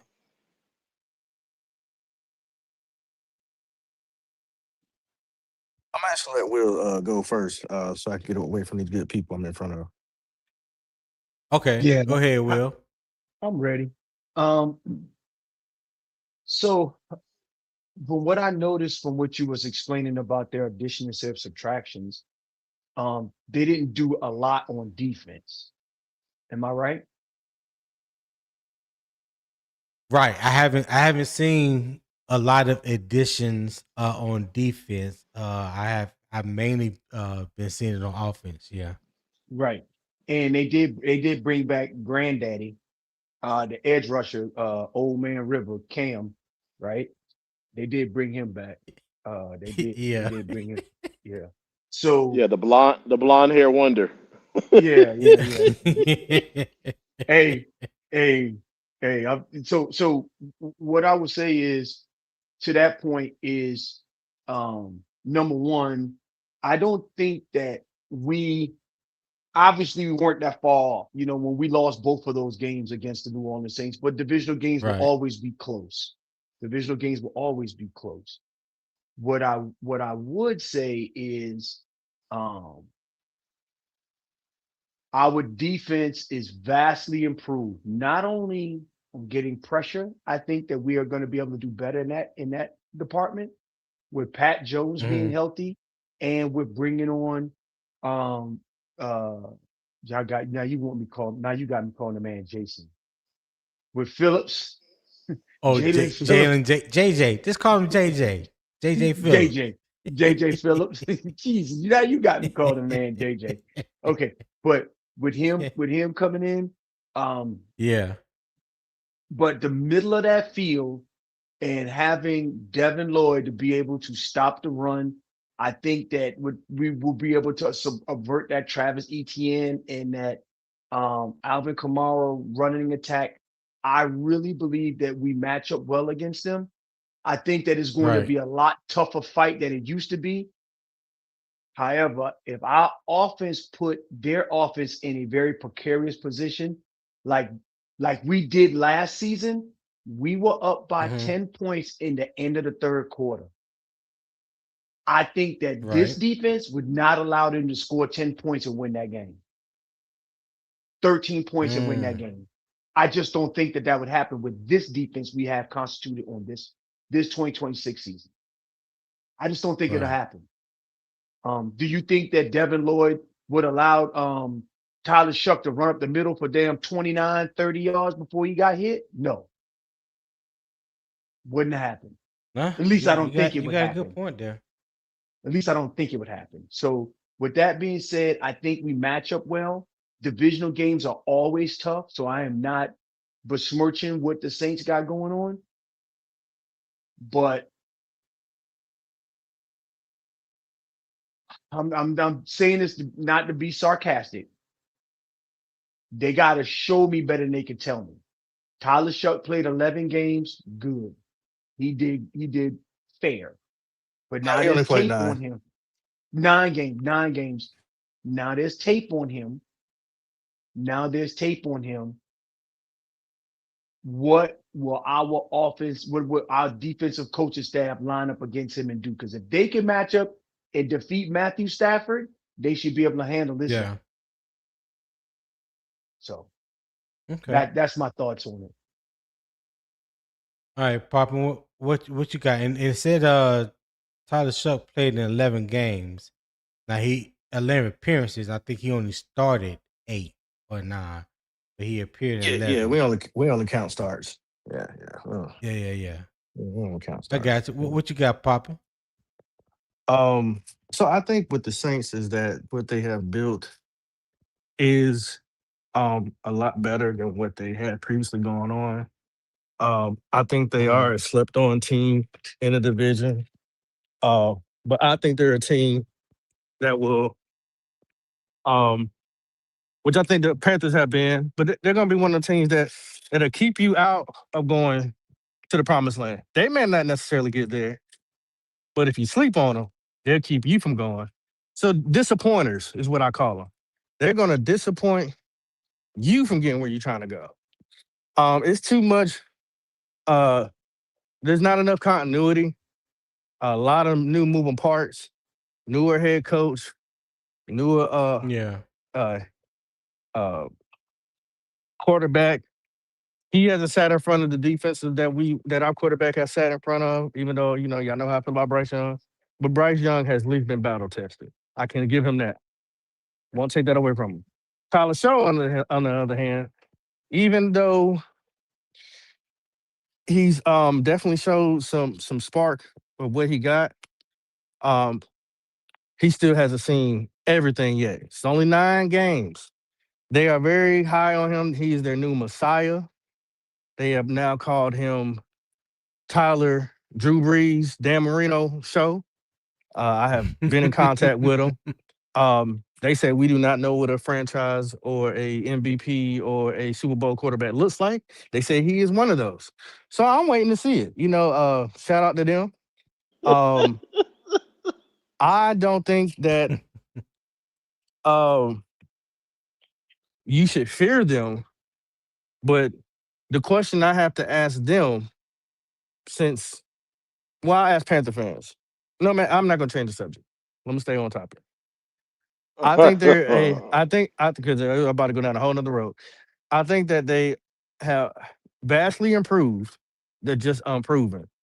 And what that means is next time you have to beat us out. I know y'all got a Super Bowl. That's cool. 20 years ago, cool. Y'all got it. But if we talk about recency, y'all haven't done anything recently for anybody to fear y'all. So y'all gonna have to come out here and prove it. Yeah, that's facts. Nick, what you got? But did I start with you, Nick? You started with me. Oh, okay. Hey, Nick Tri-State, I see you back there. I have to wait till somebody No, he can. Hey, you know uh he can come on. He can come on. Come up. I'm about to head back into the office. I appreciate the okay. All opportunity to come right. in here and talk. Come in here and All right, talk. Nick. Yep. I will holler at you later. Appreciate you for All right. tapping in, my guy. All right, man. All right. Add to the stage, my Good boy morning. Nick Tri-State. What's going Good on, morning, Nick? gentlemen. How we doing? Hey, Dada, We come over here. good. Come We sit. good, man. Come on. What's happening? What's going on, man? Talk You a know, I got little bit Monday of off being a dad right now. See you live. I was like, yo, I'm bored. I made breakfast for my daughter. Let me see what Tony up to. hey, you know me, man. Just trying to bring the good folks of Panther Nation a daily dose of facts and context and a good debate and conversation afterwards. What you got? I hear you, brother. Hey, can I start off by saying it's a bit of a hot take? Mm, go ahead, Nick. I know it sucks losing Scourton. It really does.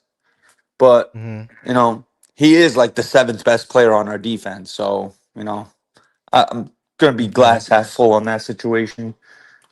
You know what I'm saying? It does obviously it sucks. He's a young up and coming ascending player, but you know, we have guys on this defense who are better than him, clear still. So, it could have been worse. That's all I'm trying to get at. It could have been worse. Don't forget to drink water, You're right. Dada. You know what I You're right. mean? Um, as far as the Saints, all right. So the debate Uh-huh. question was given New Orleans sweep Carolina, given New Orleans swept Carolina 2025 Yep. and added more offensive support around Tyler Show. Mm-hmm. Are the Saints the most underrated NFC South threat to the Panthers? Underrated NFC? No, they're not. I still think our biggest threat is the Bucks. Okay. Why I believe it's not the Saints. I came in right when Will was talking about Shuck. I agree. He doesn't have a large enough sample size yet. Sure, he looked good. He didn't look like otherworldly like when he came in and started. It's not like he came in and was like Justin Herbert when Justin Herbert started for the Chargers. When you saw right away like, all right, yeah, he got it. Like Shuck looked good. But like Will said, teams have a whole off season of watching film and diagnosing things and seeing what he likes to see and understanding his tendencies and things of that nature. So I'm gonna wait. Mm-hmm. I'm gonna wait till I see that. And then yeah, they did gain some offensive stuff, but they lost a lot on defense. That's for damn sure. You got Cam Jordan coming back. He's older than dirt. Alante Taylor gone. Demario Davis gone. It's a young defense. Chase Young had an Where incredible season, but we'll see if he repeats that. where did Alante Taylor go? He went to like the Colts if I'm not mistaken. Was it the Or like the Colts? or like Okay. the Jets or something. I think he might have went to the Jets. Oh, he's on the Okay. Titans. All The right. Titans signed him. The Oh, the Titans signed him. Titans. So Okay. yeah, yeah. All right. Titans signed him. Yeah, yeah. But Okay. it'll be interesting for sure. For sure. I mean, we'll see what Shuck look like. All right. So, um, didn't really have any other questions on do New Orleans say. So I'll just give my little 2 cents, and then we can move on to the second half for the Carolina Panthers. Um, My lean is that New Orleans deserves more respect than it is receiving. I am not calling the Saints the NFC South favorite by no means. I'm saying Carolina has not earned the right to dismiss a team that beat them twice and improved the support around the quarterback who produced those wins. The Panthers must treat both Saints games as serious division tests. Carolina has not earned the right to overlook New Orleans. That's the bottom line, as you see on the graphic on the screen. What does this mean for Carolina? Let's see. Did I make a? Oh no, that's okay. That's Will's next favorite topic coming up. It means the Panthers cannot prepare only for Tampa Bay. New Orleans has a quarterback who played well against Carolina, a proven lead receiver, and upgraded supporting cast, and the confidence that comes from a season sweep. So Carolina has to change the matchup, not merely expect a different result. All right. So now we transition to the second half. Now let's bring the conversation back to Sunday's Panthers practice that everybody has been so glowingly talking about this weekend, especially yesterday. The offense finally answered after the defense controlled the first 2 days. Xavier Legette was one of the biggest reasons why. Oh boy, that was encouraging. But the next step is separating a good non-padded practice from the evidence that will matter once the physical part of camp begins. Okay, so let's begin with what happened Sunday. The Panthers offense won more practice periods after the defense controlled the first 2 days. Bryce Young and Kenny Pickett connected on multiple downfield throws. The running game created several positive plays, and XL produced one of his strongest practices of the opening week. Legette made several notable catches. He caught a touchdown in the back of the end zone during red zone work. I ain't gonna read no more into that. During one-on-ones, he fought through tight coverage from Robert Rochelle and laid out for a deep ball near the sideline. Canales praised Legette's understanding of the system and said the receiver looked fast and powerful. That is the confirmed practice observation. Now we have to classify what it means. All right. Sunday was a good step for Legette and earned him more opportunity. The offseason work is starting to show up at camp. He looked more comfortable, playing with confidence, and showed the size and speed that can stress defenders. He made plays in the red zone and downfield, and his understanding of the offense looked sharper in year 3. At the same time, it's just one practice. It doesn't lock in a starting role or erase his past production of last year. 35 catches, 363 yards, and 3 touchdowns in 2025. The receiver competition is still open with Brazel, Mitchell, McMillan, and Coker all in the mix. And it doesn't answer the biggest question.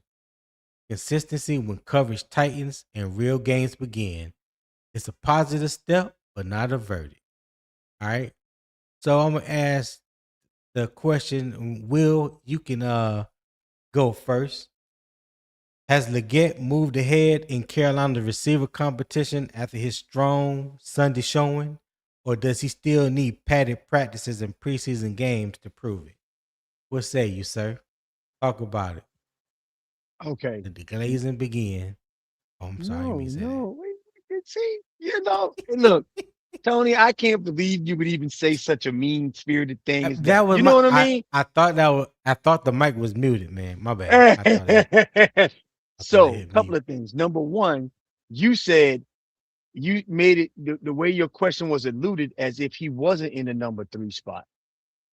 What I will tell you is what I was trying to I don't explain to believe he everybody is. all along. Chris Brazel has to prove that he needs to take XL spot. Chris Brazel, number one, got to learn the offense, got to learn the nuances between him and Bryce, all of those things that go along with trying to become the number 3 receiver behind someone that's been in the system for multiple years. That's more difficult to do. That's showing up in shells and helmet right now. That does not mean that Brazel can't make up the difference. That does not mean that Xavier Legette has secured his position, because he hasn't. That's just the first step in the process. And what I try to tell everybody at the beginning is Xavier Legette will get to an early start in You this because of I'm sorry. No, you sound like you was cut in and out, but you back in now. Go ahead. My bad. Okay. No, like I was explaining to everybody that Xavier Legette is going to display early that he is better than the rookie because he's a veteran. He's been in that system. Brazel is a rookie. Mean that Brazel won't be better than XL. I'm not saying that. What I'm saying is that is the reason why XL going into the clubhouse is wide receiver 3. I'm good. And I don't think I glazed that much. Nick, what you got, Nick? Um, I think XL is undoubtedly no question wide receiver 3 right now. I've been a skeptic and I've been a very harsh critic of XL.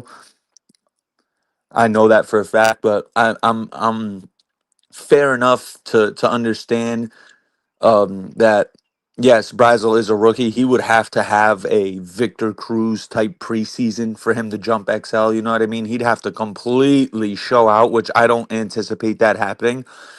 I think XL will be wide receiver 3 to start the season. He will be the main outside guy with Tet, and Coker will be in the slot. But I do believe he will be on thin ice. I do believe he's on thin ice. I do believe that, he will get the majority of the reps, especially the first 4 weeks of the season. But I think, if XL does not perform well in the first 4 weeks and they go into that bye week, Canales and these guys are going to they're going to face a tough situation. Like, if XL is not producing, they'll be like, all right, should we give the young kids some more reps now? So it's all in XL's hands. I think, to your point yesterday, Tony, he had an incredible practice from what I read. Chris Sprout running, hands catches, all that. So, I mean, as long as he keeps that up and he just keeps, consistently putting great practices and great reps back to back, I think everything will take care of itself. Like, no one's questioning his God gifted athleticism and physical ability. Like, the Lord bless that man, bro. Like, you know what I mean? He is an athlete amongst athletes. So it's all about putting it all together. You know what I mean? Let's just keep, hopefully he keeps putting out good practices. I think just small things like that will be very important for his game. Just putting in great practices back to back, getting that confidence up. You know what I mean? Go ahead, Poppin. Go It's ahead. too early for cheeseburgers. My fault. My fault. Okay, Poppin, what you got? My Yeah, daughter says she want a cheeseburger. I'm like, yo, it's 8:45 in the Hold, morning, bro. hold on, Nick. Hold on. Go ahead, Poppin. XL sucks. He'll be traded by week 5. He can't run routes. He always dropping balls. Uh, he's a number 4. Mechie's gonna take his position. Brazel is already number 3. Yeah, that's all I gotta say.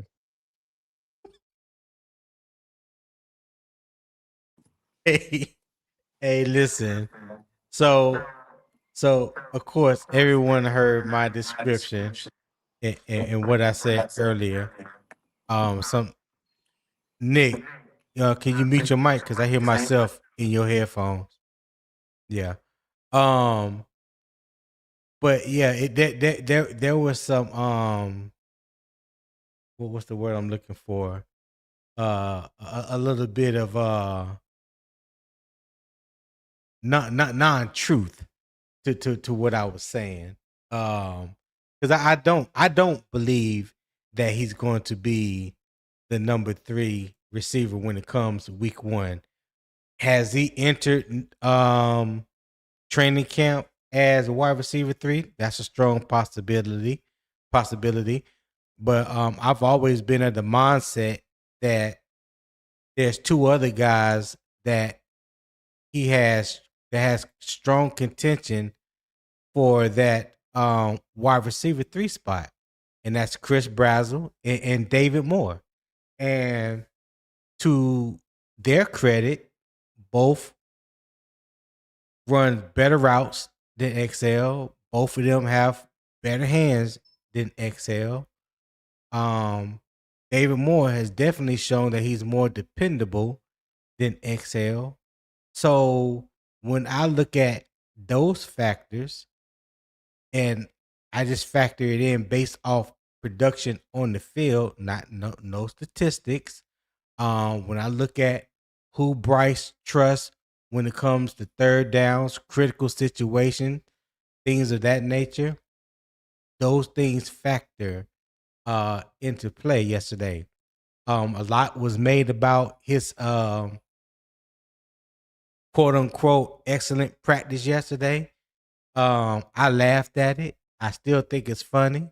We're talking about a practice when you were going against air, when you was running a route against nobody, when you made a contested catch, but not even contested. When you made when you jumped high and made a good grab in the end zone A full against extension catch.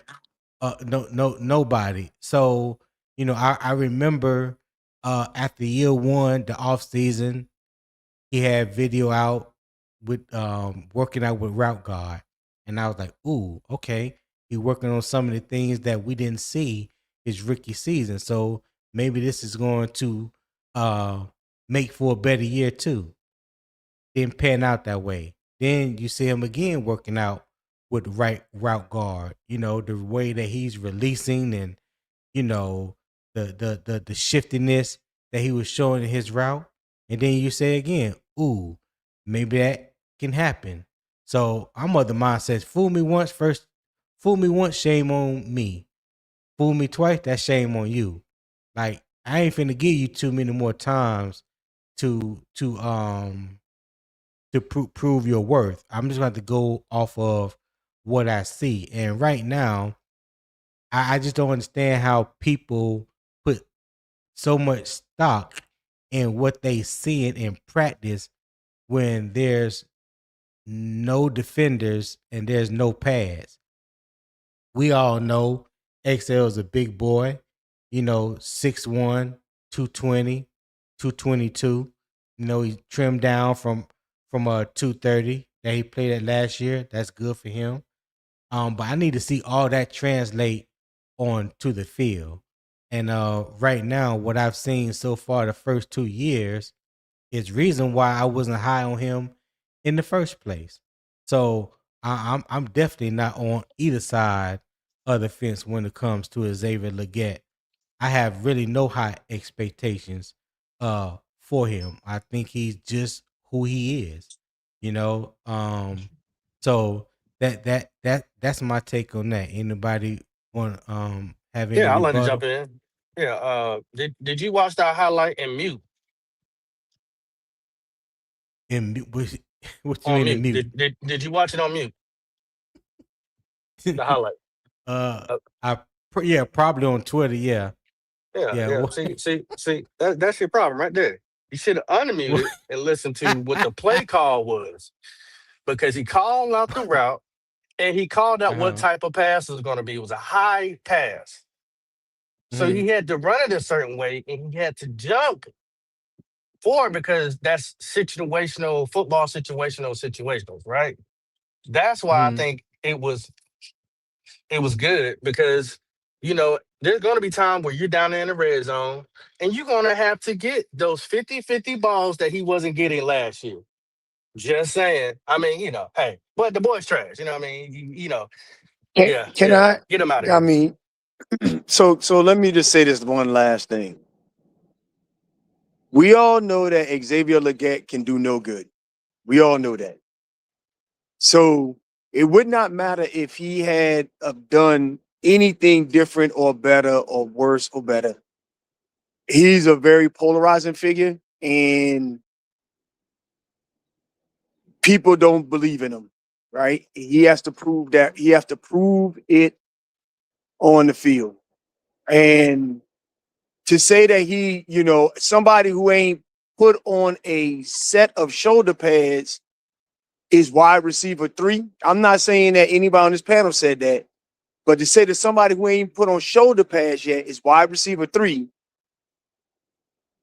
is diabolical to me. You are you telling me that doesn't make sense nowadays? Now, No, if it you so doesn't. if you tell me that David Moore probably his wide receiver 3 is more reliable, run better routes, been in the system longer, all of that. That makes Yeah. sense. Yes. That makes sense. Hold on, Nick. But I'm not- that's it just seems a little you know, like people already had their minds made up when he got drafted 32. So I'm just throwing that out there as a thought pattern, man. Other than that, like I said, this doesn't mean a lot, but it does show progress.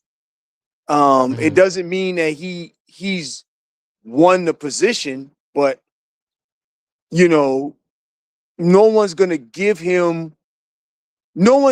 the man any kind of leadway. And I get that part. So Go ahead, Nick. You gonna say something? No, I was just agreeing with what Will said as far as like a guy like Brazel, who was a third round draft pick, who hasn't even played a down of football yet, to say he's ahead of XL, that would just be far fetched. You know what I mean? Like XL has he has chemistry. He knows the offense. He knows Brad Idzik. He knows these, like, Brazel needs to have a Victor Cruz type preseason. I'm standing firm on that. Like, for him to jump XL, he would have to go nuclear in the preseason and joint practices and things of that nature. They're gonna give XL the benefit of the doubt the same way Dan Morgan's given Trevin Wallace the benefit of the doubt. He's given him their third year, and I think that's just what it is. Like, XL and Trev are on thin ice. They're Dan Morgan's first draft picks, and he's going to give him the benefit of the doubt. The third year is the tell all. It tells everything. I listen. I don't believe that for the wide receiver 3 position, like I've always stated, I believe there's a battle for wide receiver 3 and 4 between those 3 players. Yes. Brazel, Legette, and David Moore. Some people want to try to write off David Moore as if he's not a veteran, as if he don't know this offense, as if he wasn't productive in 2024 before his injury. You know what I'm saying? Like, he know Dave Canales' system better than any of those wide receivers. So you have to factor that into the equation. And when it comes down to being able to run the right routes at the right depth, create separation, make contested catches consistently, not just a one-off. In that category, David Moore has it over Xavier Legette. Will Legette be over Chris Brazel? Probably so, going into training camp. But I just don't believe that Chris Brazel has to go nuclear, as Nick just said, to beat out Xavier Legette. I think his skill set, and I'm hoping that his skill set will translate to the NFL. I think it would be a good camp battle between those two, to see who gets more playing time than not. 'Cause let's not forget, just as well as Brazel has to come into the league and establish himself and make a name for himself.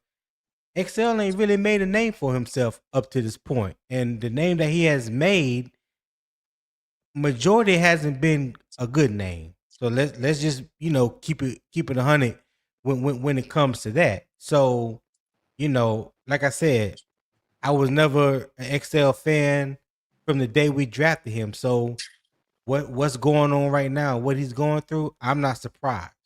You know what I'm saying? I'm not You should be surprised at it. surprised. So hey Tony, I got a haircut appointment. I just want to add this one last Yeah. piece before I break out. When you Okay. say he's made like a negative name for himself, are you saying his play on the field or was negative, or Yeah. Well, like, so he hasn't when I say produced as much, right? So right, okay, so his production has been suboptimal, but like, people make it like his play on the field, make it like he tripped over his own feet, like he was Jonathan Mingo-esque. And I don't not think that that's bad. Not That's that what I'm bad. getting. Will, But what I'm getting at, the only thing I'm saying is what I'm getting at is that's what I'm talking about is the Jonathan Mingo-esque type thing and all of that. I don't think that that's that at all. So I get why people are skeptical, but it's almost as if you either have written him off. I'm talking about just people's camps. Either you've written him off or you want to give him another chance. There's no other way around it. There's no nuance in it. Either you've written him off or he deserves a third year. And I'll tell anybody, I don't think that he's going to be traded this season. I don't think that that's I don't going to think he'll be happen. traded neither. I don't I think don't that's think going to he'll be happen. traded this year. And the only thing is that but people who say, well, I wanted to be traded because that makes them personally happy because they don't think that his productivity is there and he was a first round pick and X, Y, and Z. That's just how it is with, with not just with our fan base, but with any fan base. Right. Hey, Will, you about to go? Yeah, I'm 3 minutes there. I'm walking in here to these Georgia boys to get my hair cut. Okay, But- I'm gonna bring Big Tight up. Okay, hey, thanks for allowing me up, man. I appreciate it.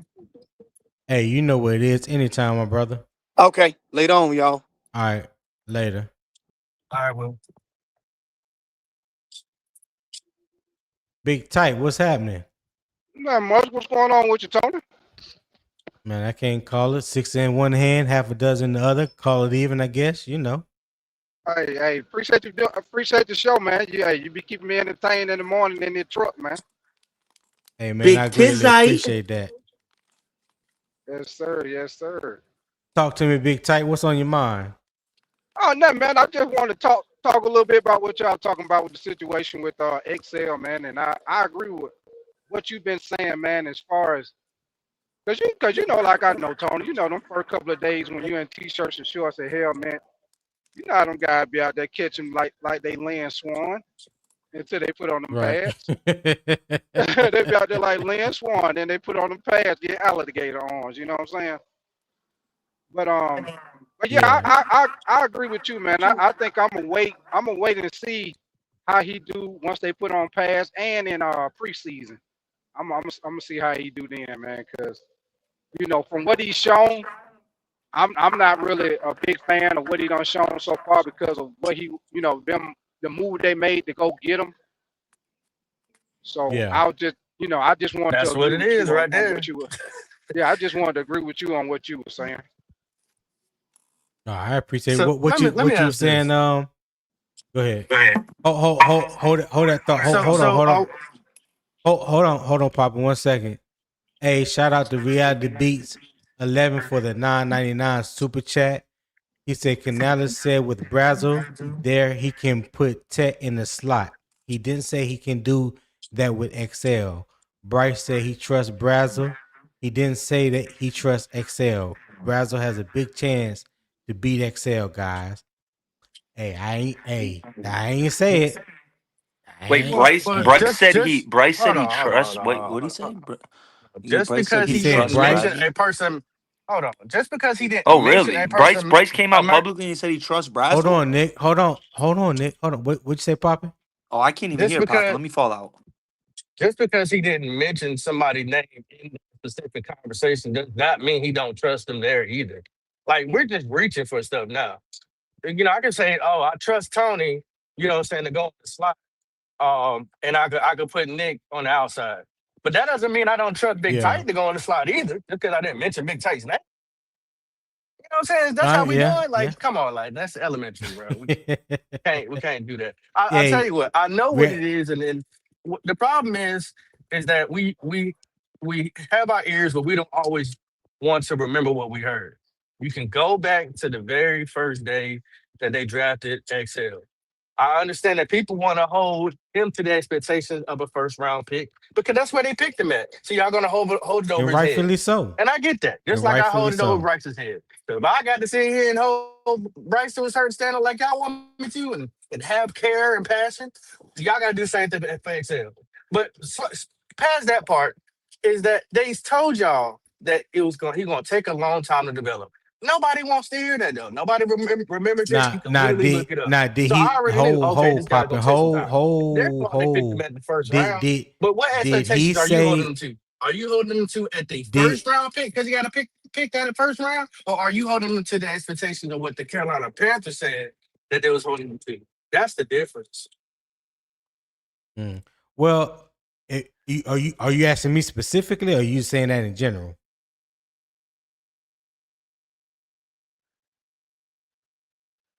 Can you hear me, Poppin? I don't know if you can hear me, but Tone. hey, Hey, real, appreciate. Hold on, Nick. my Hold on. fault. Yeah, yeah. Appreciate that $9.99 super chat of Reality Beats. I greatly appreciate that, my guy. Go ahead, Nick. I was gonna say, Tone, maybe obviously I could be reaching here, but could it maybe be a thing? You know, Canales was in Seattle when he saw DK Metcalf, right? Could it be maybe a thing where like Canales saw XL's traits and he was like, hey, you know what? He reminds me of DK, you know, and what we did with DK, maybe we could transform that into XL. You know, maybe it could be that. I don't know. Just throwing something out there. I mean, it could be Because when you look at their you could bodies, be right? on some. Yeah. Yeah. Like they're both super physically, athletically gifted. You know what I mean? And we saw how that worked out with DK in Seattle. So maybe Canales was like, hey, maybe if I have Yeah. the same approach with XL, maybe the same thing will happen. But 2 years is 2 That years. very Yeah. yeah. That very well could be the truth. We if you look at Dave Canales' track record when it comes to wide receivers, he do like big physical wide receivers, Hmm. especially at the X position. Um, but my thing is, you drafted XL. You moved up one spot from the top of the second to the bottom of the first. You took XL, so you had the fifth year option. Then Dave later came out and said, that this could that XL will possibly be a project. Well, to me, in my eyes, that was mistake number one. You don't waste a first round draft pick On a on a project. potential on a project. Yeah. My thing is your first two or first 3 rounds, you're trying to find starters that can come in and contribute. And at the time when XL was drafted, I didn't think he was ready to come in and contribute. I had Lam McConkey, Ricky Pearsall, and Keon Coleman ahead of Xavier Legette. So for me, and I'll say this again, I never had high expectations for Xavier Legette. Never been on the bandwagon. You know what I'm saying? So it doesn't surprise me that he's where he's at currently right now. Now there's a lot of other people in Panther Nation, um, that's holding his feet to the fire, or want to say that he's a bum for not this and that. I'm not saying that about the young man because, like I said, I didn't have high expectations for him from the beginning. But what I will say, if you're drafted in the first round, regardless if the coach think you're a developmental piece or it's going to take some time, or where the case may be, there's things that I've seen from him on the field that doesn't look like he has progressed, and it's just beyond just catching the football. You know what I'm saying? Like it's more to it than just catching the football. When the following year they draft another wide receiver that came in and became the number one wide receiver, and that year they drafted you number one. There's an undrafted free agent rookie that's the number two wide receiver. So there's two wide receivers, one that was signed the year you were drafted, and one the following year that's currently ahead of you right now on the depth chart, right? And then there's another wide receiver they just drafted this year that could potentially be the third wide receiver. So when you look at that and you factor all that in, forget the reasonings. Let's just clear the plate with that. Let's just look at what we have done since you have been drafted in the first round at the wide receiver spot. there's 2 wide receivers right now currently ahead of you, and there's a potential third one that you're in a battle with. Now, how is anybody supposed to look at that and honestly feel good and think, oh, that he's miraculously going to have this breakout season? Right. I mean, so if we speaking real about it, if we being truth about XL, so let's be truthful about the whole situation. If you are the number 3 wide receiver, you will not get that amount of share targets to have a breakout season. Right. And that's just facts. You ain't finna get 7 to 10 targets a game to put you in a position to break out. You ain't finna get 5 or 6 targets a game to put you in a position to break out. Let me ask you a I question, promise Tony. you, those What's a breakout season in numbers? What do you call a breakout number and accolades to have a for breakout who? season for anybody? For For the XL? for the Carolina Panthers. For you, what do you say is a breakout season for a wide receiver? Do substantially better than what you did the year before? That's not breakout. Come on now. Come on. You said keep it You real no, Damn, now. bro, my audio Poppy. bugging out. Hold on. Come on now, Tony. So what you can't do is ask me a question. Then when I give you an answer, you can't tell me that I'm wrong in my answer because you don't agree with it. Now you can't do that. I didn't say you You were asked wrong. me a I direct. said, come on now. I didn't say Well, you were well, you wrong. asked me. Well, I don't know why you even said come on because you asked me a question and I gave you my response. If Ted McMillan came in last year and only put up 400 yards and then turned around the second year and put up 1,000, that's a Uh-huh. breakout year. That's a breakout year. If Jalen Coker in 11 games only put up 350, 400 yards, but then he Uh-huh. played 17 games and put up 900 to close to 1,000, that's a breakout year. If you So if you put up mhm. 450, 500 your first year and 400 your second year, you haven't broken out. So just doing better than what you did the year before is a breakout year. I said substantially better. Substantially. Okay. Substantially better. Yes. So all right, all right. Okay, let's go. Let's go with that. Hold Let's go with on. that. Let me give you details on that. So you can't, in my opinion, and this is just my opinion, Yeah, that's cool. you can't have 500 yards and then the next year you have 650 yards and that's a breakout season. Right. That's not a breakout season to me. Okay. Right? But if you have 500 yards and you turn around, you have 900 yards or better as a wide receiver, yeah, I think that's a breakout season. You have double the production that you had the year before. Okay. So Yeah. in the last 3 years, which wide receivers, let's say 2 years, which wide receivers had a breakout year? For Carolina? Yeah.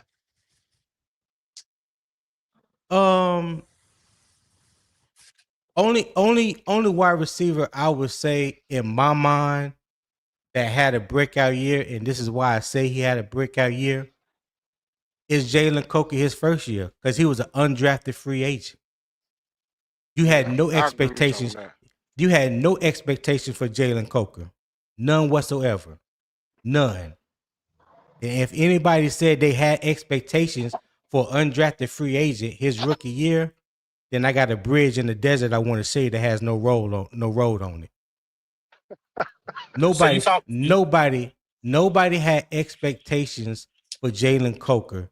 Yes, he okay. missed the first 6 games his rookie season and missed the first 6 games his second season. But you know what he has done when he's been on the field? He's been very productive. He has proven to be a go-to receiver in critical downs, and the young man has not dropped a pass in 2 years. That's highly production. That's high production for undrafted free agent. To now say that he is the number 2 receiver on your team and just got a contract extension. Now, how often does that happen for an undrafted player at wide receiver? Now, you tell me that. It doesn't happen a lot, but Yeah, that's better than what you did the year before. Huh. Okay.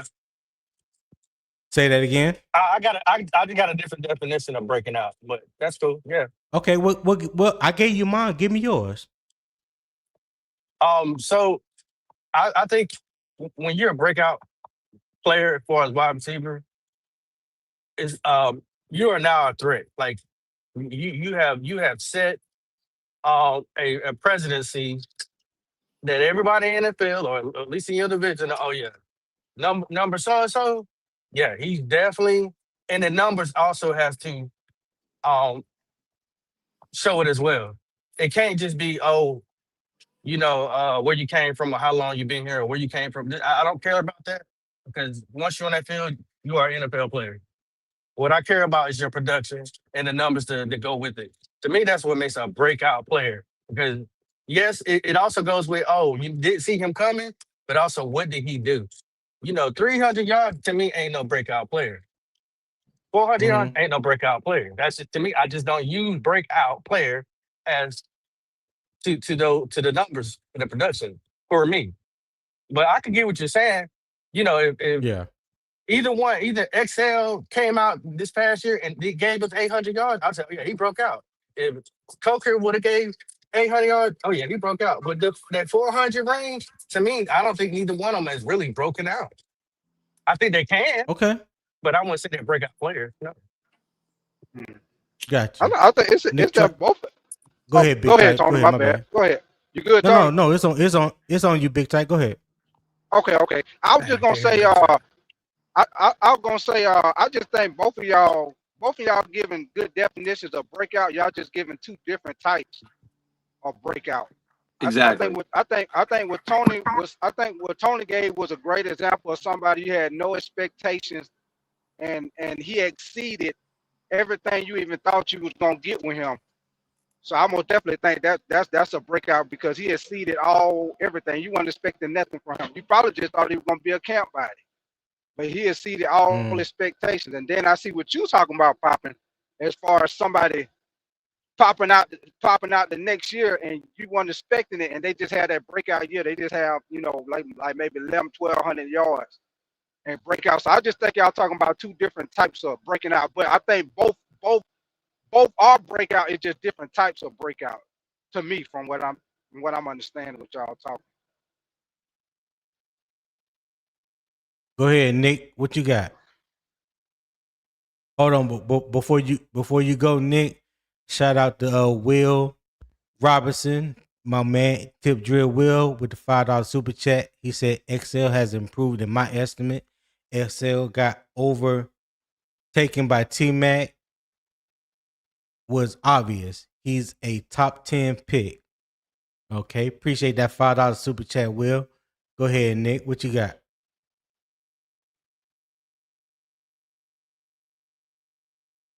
Nick Tri-State. Go ahead, Big Tight. What you gonna say? I was gonna say something else too, man. I think as a receiver, man, he catches a lot of catches with his body, like cradle catches with his body too, man. I think sometimes he jumps and catch passes when he don't have to jump, because he catches it with his body. Like I say, I'm not big on XL, man. I gotta wait and see on him, man. That's just me though. I gotta wait and see on him, man. It just certain things with him where he should be and he not.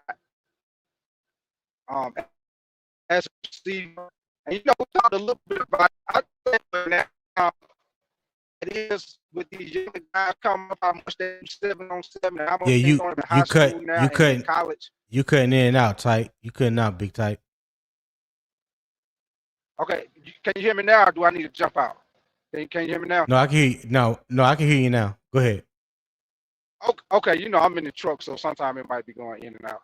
Okay. But yeah, I was just saying, I think XL should be farther along as a receiver. When like I know, Tony, these young kids now, they throwing the ball early, so it seems like he should be farther along than what he is, because of how much these guys throwing the ball nowadays with the 7-on-7 camps, and even in college, seem like he should be farther along as far as where he at as a receiver. That's just me though.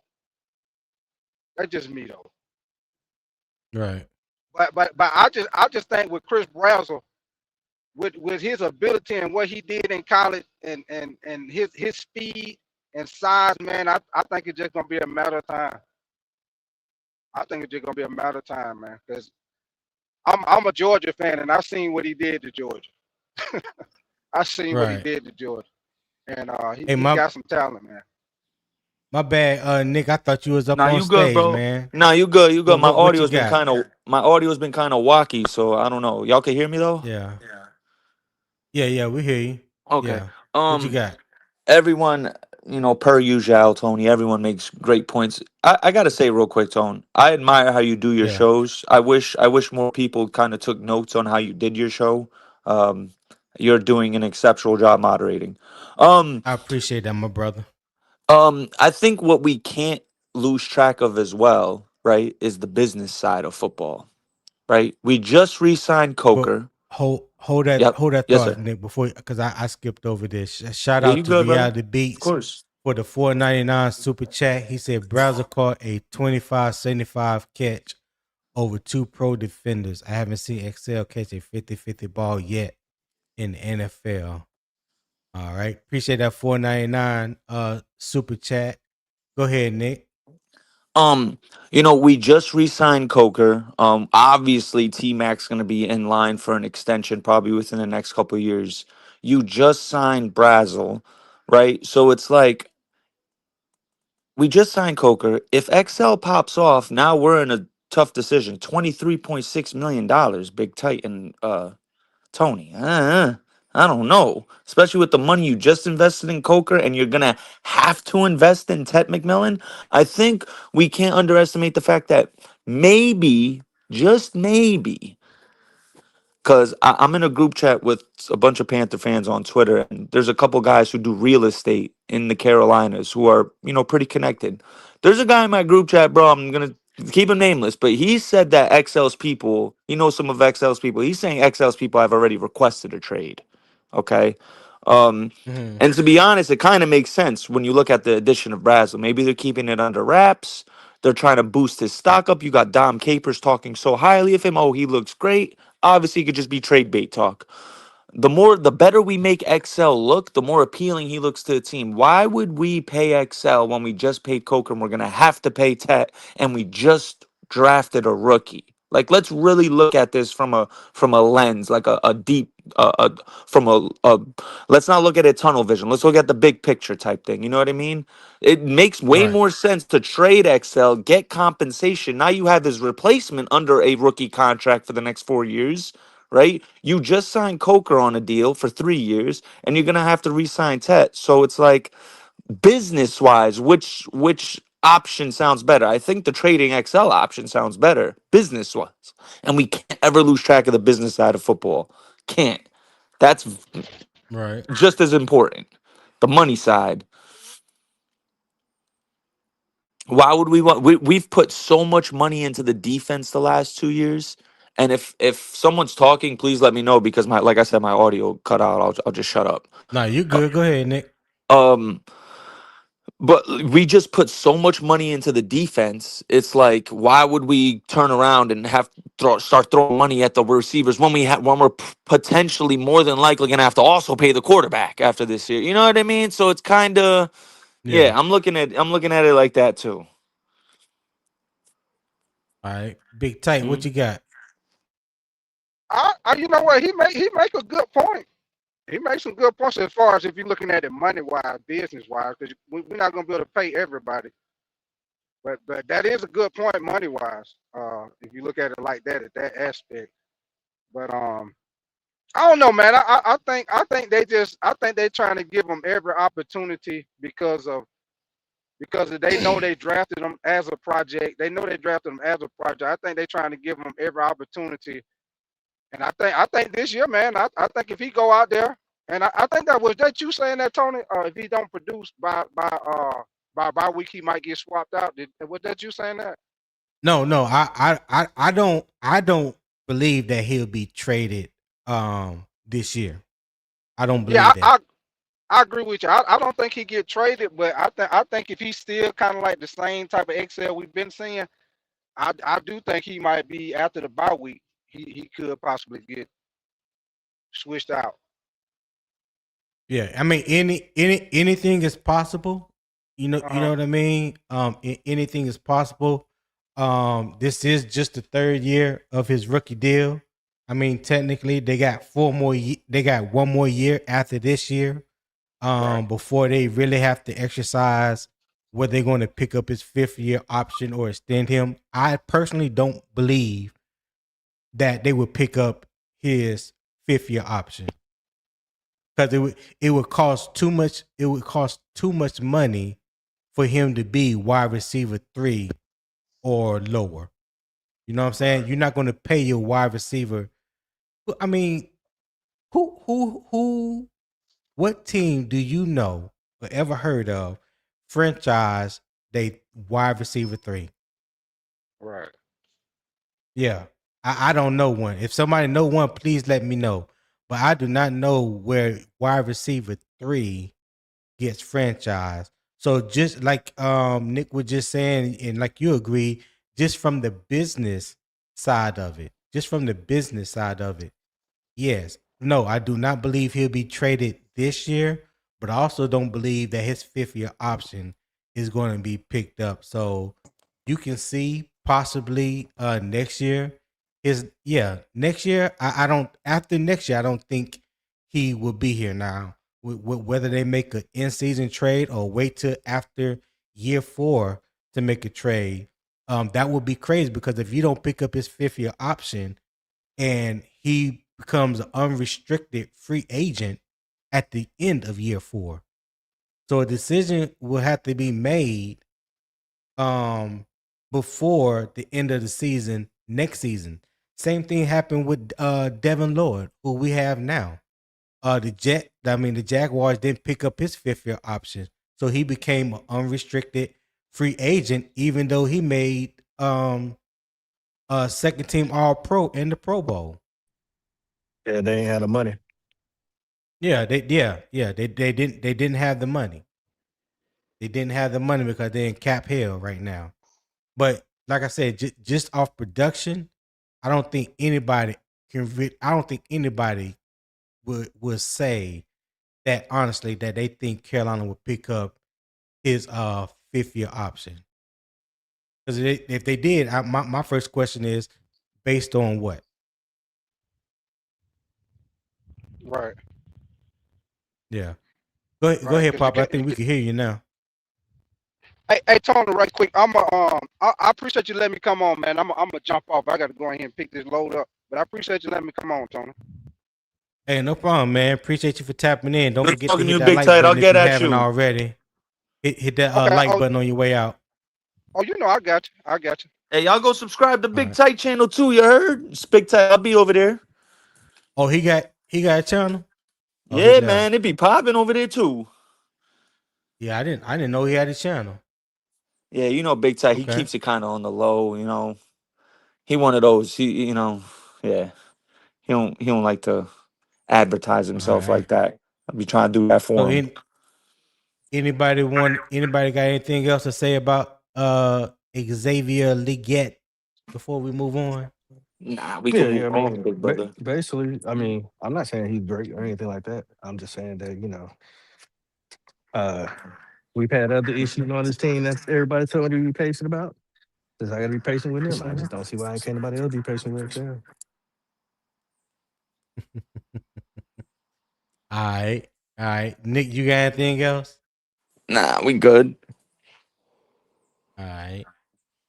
So Leggett stock is up, but the role is not won. Sunday earned him more opportunity.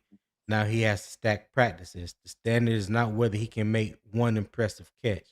The standard is whether Bryce Young and the coaching staff can trust him to be in the right place, win through contact, finish catches, and execute the complete assignment consistently. That is the difference between a talented receiver and a dependable offensive role player. All right. So our next segment here, we're going to be talking about the 5 offensive tests. All right. So everybody know today is Tuesday, padded practice, the first one of the training camp. It should give us better information in 5 specific areas. And these are the 5 tests that I deem that matter. So number 1, you got the 5-man communication. You have to see the same defensive look, pass off rushers cleanly, and avoid free rush lanes. Number 2, protect identification, recognize overloads, assign blitzes correctly, and locate the hot read. Number 3 is the pocket depth and width. Keep the edge rushers wide, control interior depth, give Bryce room to step up. Number 4 is running game movement. Create physical movement, secure the edge, open real running lanes. All right. Number 5 is handling pressure looks. Execute against stunts, sort out simulated pressures, and answer blitzes correctly. All right. So back to number 1. The offensive line must work as one unit. Walker is at left tackle, Freeland is at right tackle, and the interior group is still rotating due to injuries. When pass come on, the key is simple. Do all the same? Do they all see the same defensive look? Who sets the protection? Can the pass rushers can they pass off rushers cleanly? And do they avoid free rush lanes? Talent doesn't matter if the unit isn't on the same page. What you guys feel about the 5-man communication that I have listed? Nick, you can go first. This is for the offense. I mean, Yeah, it's pretty offensive line, really. pretty for the offense. Yeah, this is pretty spot on. I mean, execute against stunts, absolutely. Sort out. See that's yeah. This is pretty accurate, Tone. This is pretty accurate, bro. I'm not gonna lie, dog. Pretty on All point. right. I'm gonna screenshot this, homie. Could I do that? Yeah, you can screenshot I it. can screenshot this, You homie. definitely can. Word. I Yeah, like okay. this. I like this, brother. I like This this. this this this is for y'all, the fans. This ain't Yeah, I I ain't like this, gatekeeping. bro. I like this. As Poppin', what long you as we got? could do like avoiding free rush lanes and executing against stunts, like if we could do that, we'll be all right. Everything else will take care of itself. Here, let me clear so you can see it. All right. Poppin', what you got? Yeah, I have no disagreements with it at all. No, I think it's on point. Oh, okay. All right. So number 2, the protection identification. You can't block everyone, so the offense must correctly identify danger before the snap. So again, recognize overloads. Who picks up extra rushers? Does the line adjust to overloads? Does the running back pick up blitzers? Does Bryce Young know where the hot read is? So that's all a part of number 2, protection identification. Number 3, pocket depth and width. The pocket has to stay clean and open. The tackles must keep the rushers wide. Interior linemen must prevent pressure up the middle. Bryce needs space to step up and throw. If the edge or interior collapses, the pocket breaks down fast. Tuesday will show if the tackles can hold up against real speed and power. How y'all feel about 2 and 3? I Papa, like you go first. Hold on, Papa, you go first. Yeah, I think once again you aced the test on that one. All right, Nick, what you got? I think with protection identification, I think the hardest thing obviously is to recognize the bluffers too, right?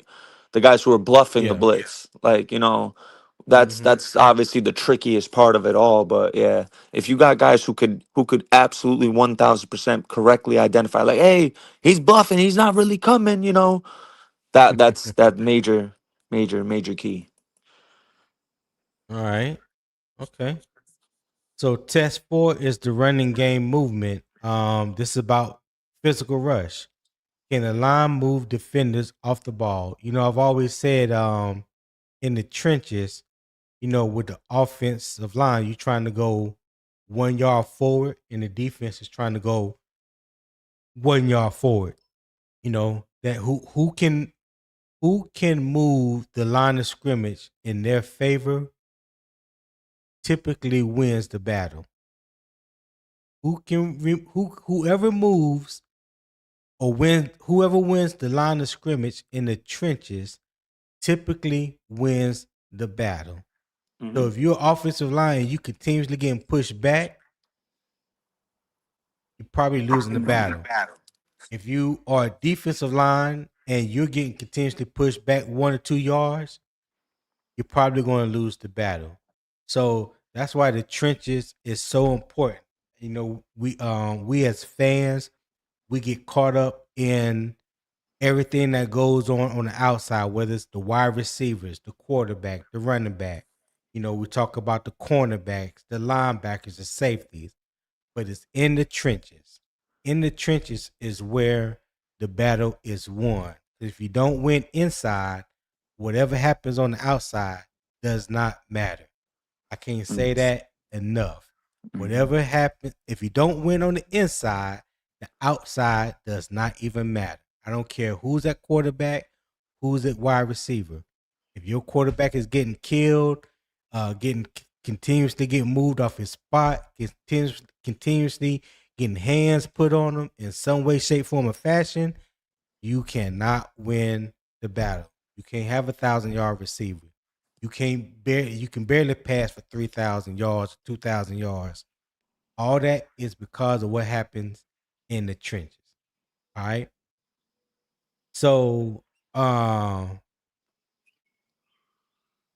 was just talking about number 4, the running game movement. Yeah. Yeah. And number 5, handling pressure looks. All right.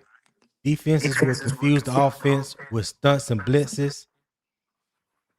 Somebody, hey Nick, hit your mute button for me. All right. Defenses will confuse the offense with stunts and blitzes. Linemen must pass off rushers correctly. Running backs must pick up blitzes. Receivers must adjust to coverage changes. Bryce must react quickly and get the ball out. The offense doesn't need perfection, just correct answers under pressure. So, Nick, tell me how you feel about 4 and 5.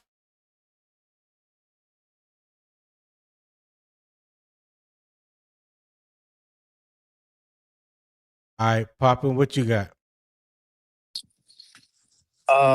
Yeah, I think it's correct. I mean, you gotta, secure the edge. Um, the I am questioning now that you said that about the running backs. Mm-hmm. Because if we're going off of Jonathan Brooks' tape, wasn't the greatest blocker. Yeah, so he's That gonna is have to tighten. facts. He's gonna have to tighten up on that. Chuba's a willing and pretty solid blocker. He's gotten demolished here and there, but you can pretty much count on him. I Yeah. haven't seen ATN be in that situation.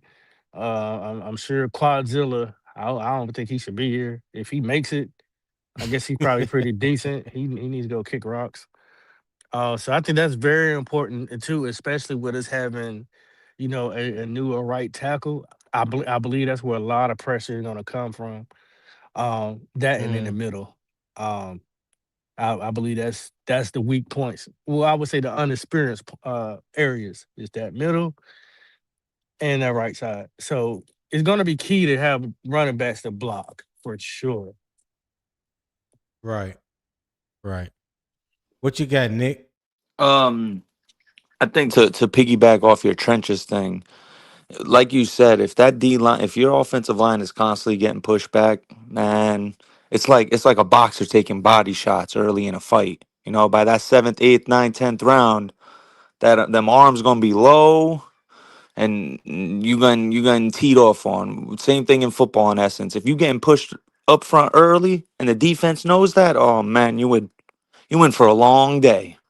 Long day. So Yeah. yeah, 1,000. That's a 1,000% right there. What you were saying about the trenches. That's probably the only. I mean, the pressure looks. That's gonna be major key, not just on the offensive line, but also on Bryce. right? How he's going to manage and how he's going to adjust. We just heard Bryce just say in the interview. We just found out yesterday. I don't know if y'all saw that quote. Bryce is going to have more control of the offense. He's going to have more opportunities to call audibles and do things of that nature. So, we're gonna see. This has got big boom or big bust potential. If Bryce Yeah. got more freedom in the I think I offense heard now. Tommy Trimble mention that. Yeah. Yeah. So yeah, it's gonna be interesting. So, we're gonna see now what Bryce has learned and all through his trials and tribulations of these 3 years. Because what he does worse, like when he is getting pressured, that's when we see Bryce at his worst, to be honest. We're just gonna keep it a buck. Just like with a lot of great quarterbacks. You want to beat them, you got to get Right. to them. Bryce gets a little frantic. Let's see how he adjusts, though. This is like he's stepping into his manhood, like as far as a quarterback now. He's getting more freedom to call audibles, call hot routes, do things of that nature. So he's like he's entering the realm of being a real quarterback now. You know. Right. Right. I'm a real Right. boy. Hey, listen, you gotta groom him up, and then you gotta let him go, man. You know what I'm saying? Let him be out in the world by themselves. See how they do it. All Can't right. So I have a question for you guys, and Nick, you can go first.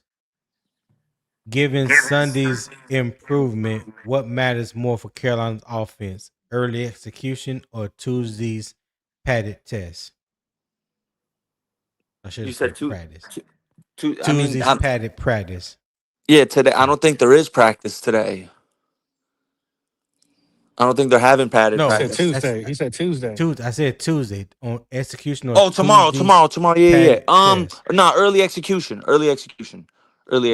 Always execution. All execution. Absolutely. Okay. What you got, Poppin'?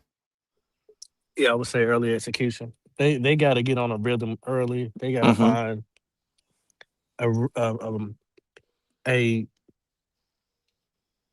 a correspondence where they all can get on the same page. I it's hard to watch these highlights because, like I say, no matter how much I might pull for a guy just because I want to be successful, it is Right. hard to not see guys with pads on, not to see no defender in front of them. It just leaves so much for the imagination. Right. But Right.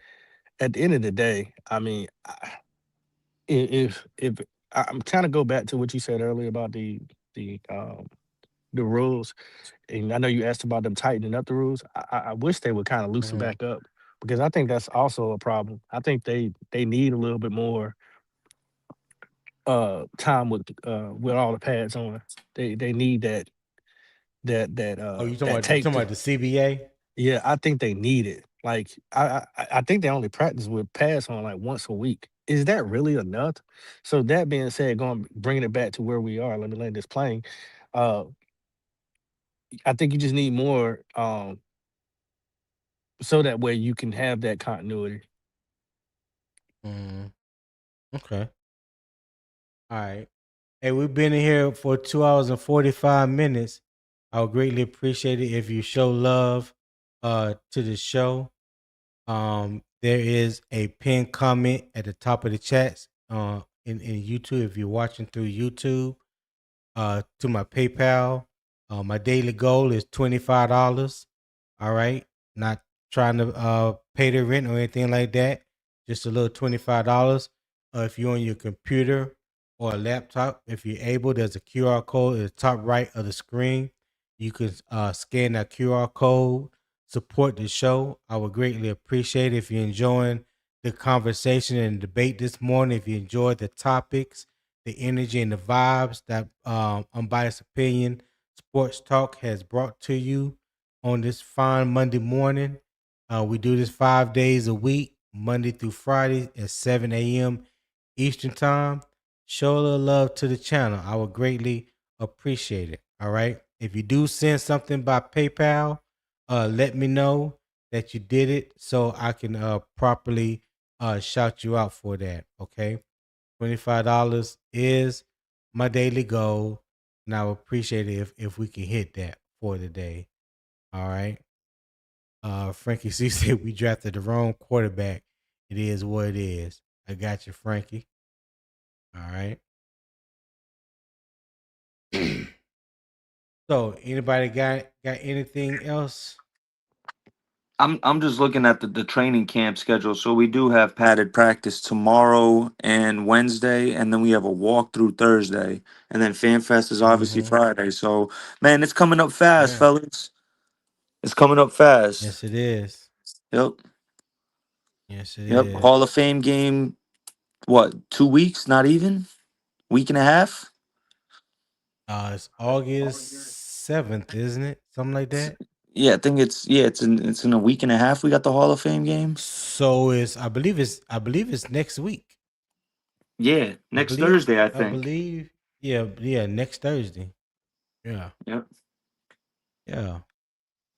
So let me give my daily camp verdict. One fact that mattered: the offense answered Sunday after the defense controlled the first two practices. One conclusion I am willing to make: Xavier Legette earned more opportunity with his performance. One conclusion that remains premature: Legette has not secured a guaranteed role, and Carolina offense has not proved it can win consistently when the pass come on. The biggest question entering Tuesday is whether Sunday's execution can survive increased physicality and defensive pressure. That is the next test. All right. Um, do not confuse evidence with the verdict. The NFLPA's review of Nic Scourton injury is appropriate, but the review itself does not prove Carolina violated the CBA. Let the video, the coaching instructions, and the rule determine the answer. New Orleans swept Carolina last year, but that does not guarantee the Saints will do it again. It does mean the Panthers have to prepare for Tyler Shuck, Chris Olave, Jordan Tyson, and an opponent that already believes it can beat them. Xavier Legette had a strong Sunday, but one practice does not secure a role. He earned another opportunity. Now he has to stack the evidence. That is how we will cover training camp. Facts first, football context second. Then we debate what the evidence actually means. Hey, thank you guys for tuning in to the morning kickoff with Unbiased Opinion. If you enjoyed the show, share it with a friend, hit the like button, subscribe, turn that post notification bell for me, select all so you'll be made aware whenever me or CJ go live, because I stream to both channels. If you want to support the show and join the deeper football conversation, consider becoming a Patreon member. The link is in the YouTube description. We're getting ready to ramp up over there. That's where a lot of the film breakdown, deeper discussions, player prospects, upcoming draft eligible prospects throughout the season. That's where that stuff will go down over on Patreon. So check it out. Become a member, and yeah, make sure again you check the comments in the description for all the links connected to Unbiased Opinion Sports Talk. All right.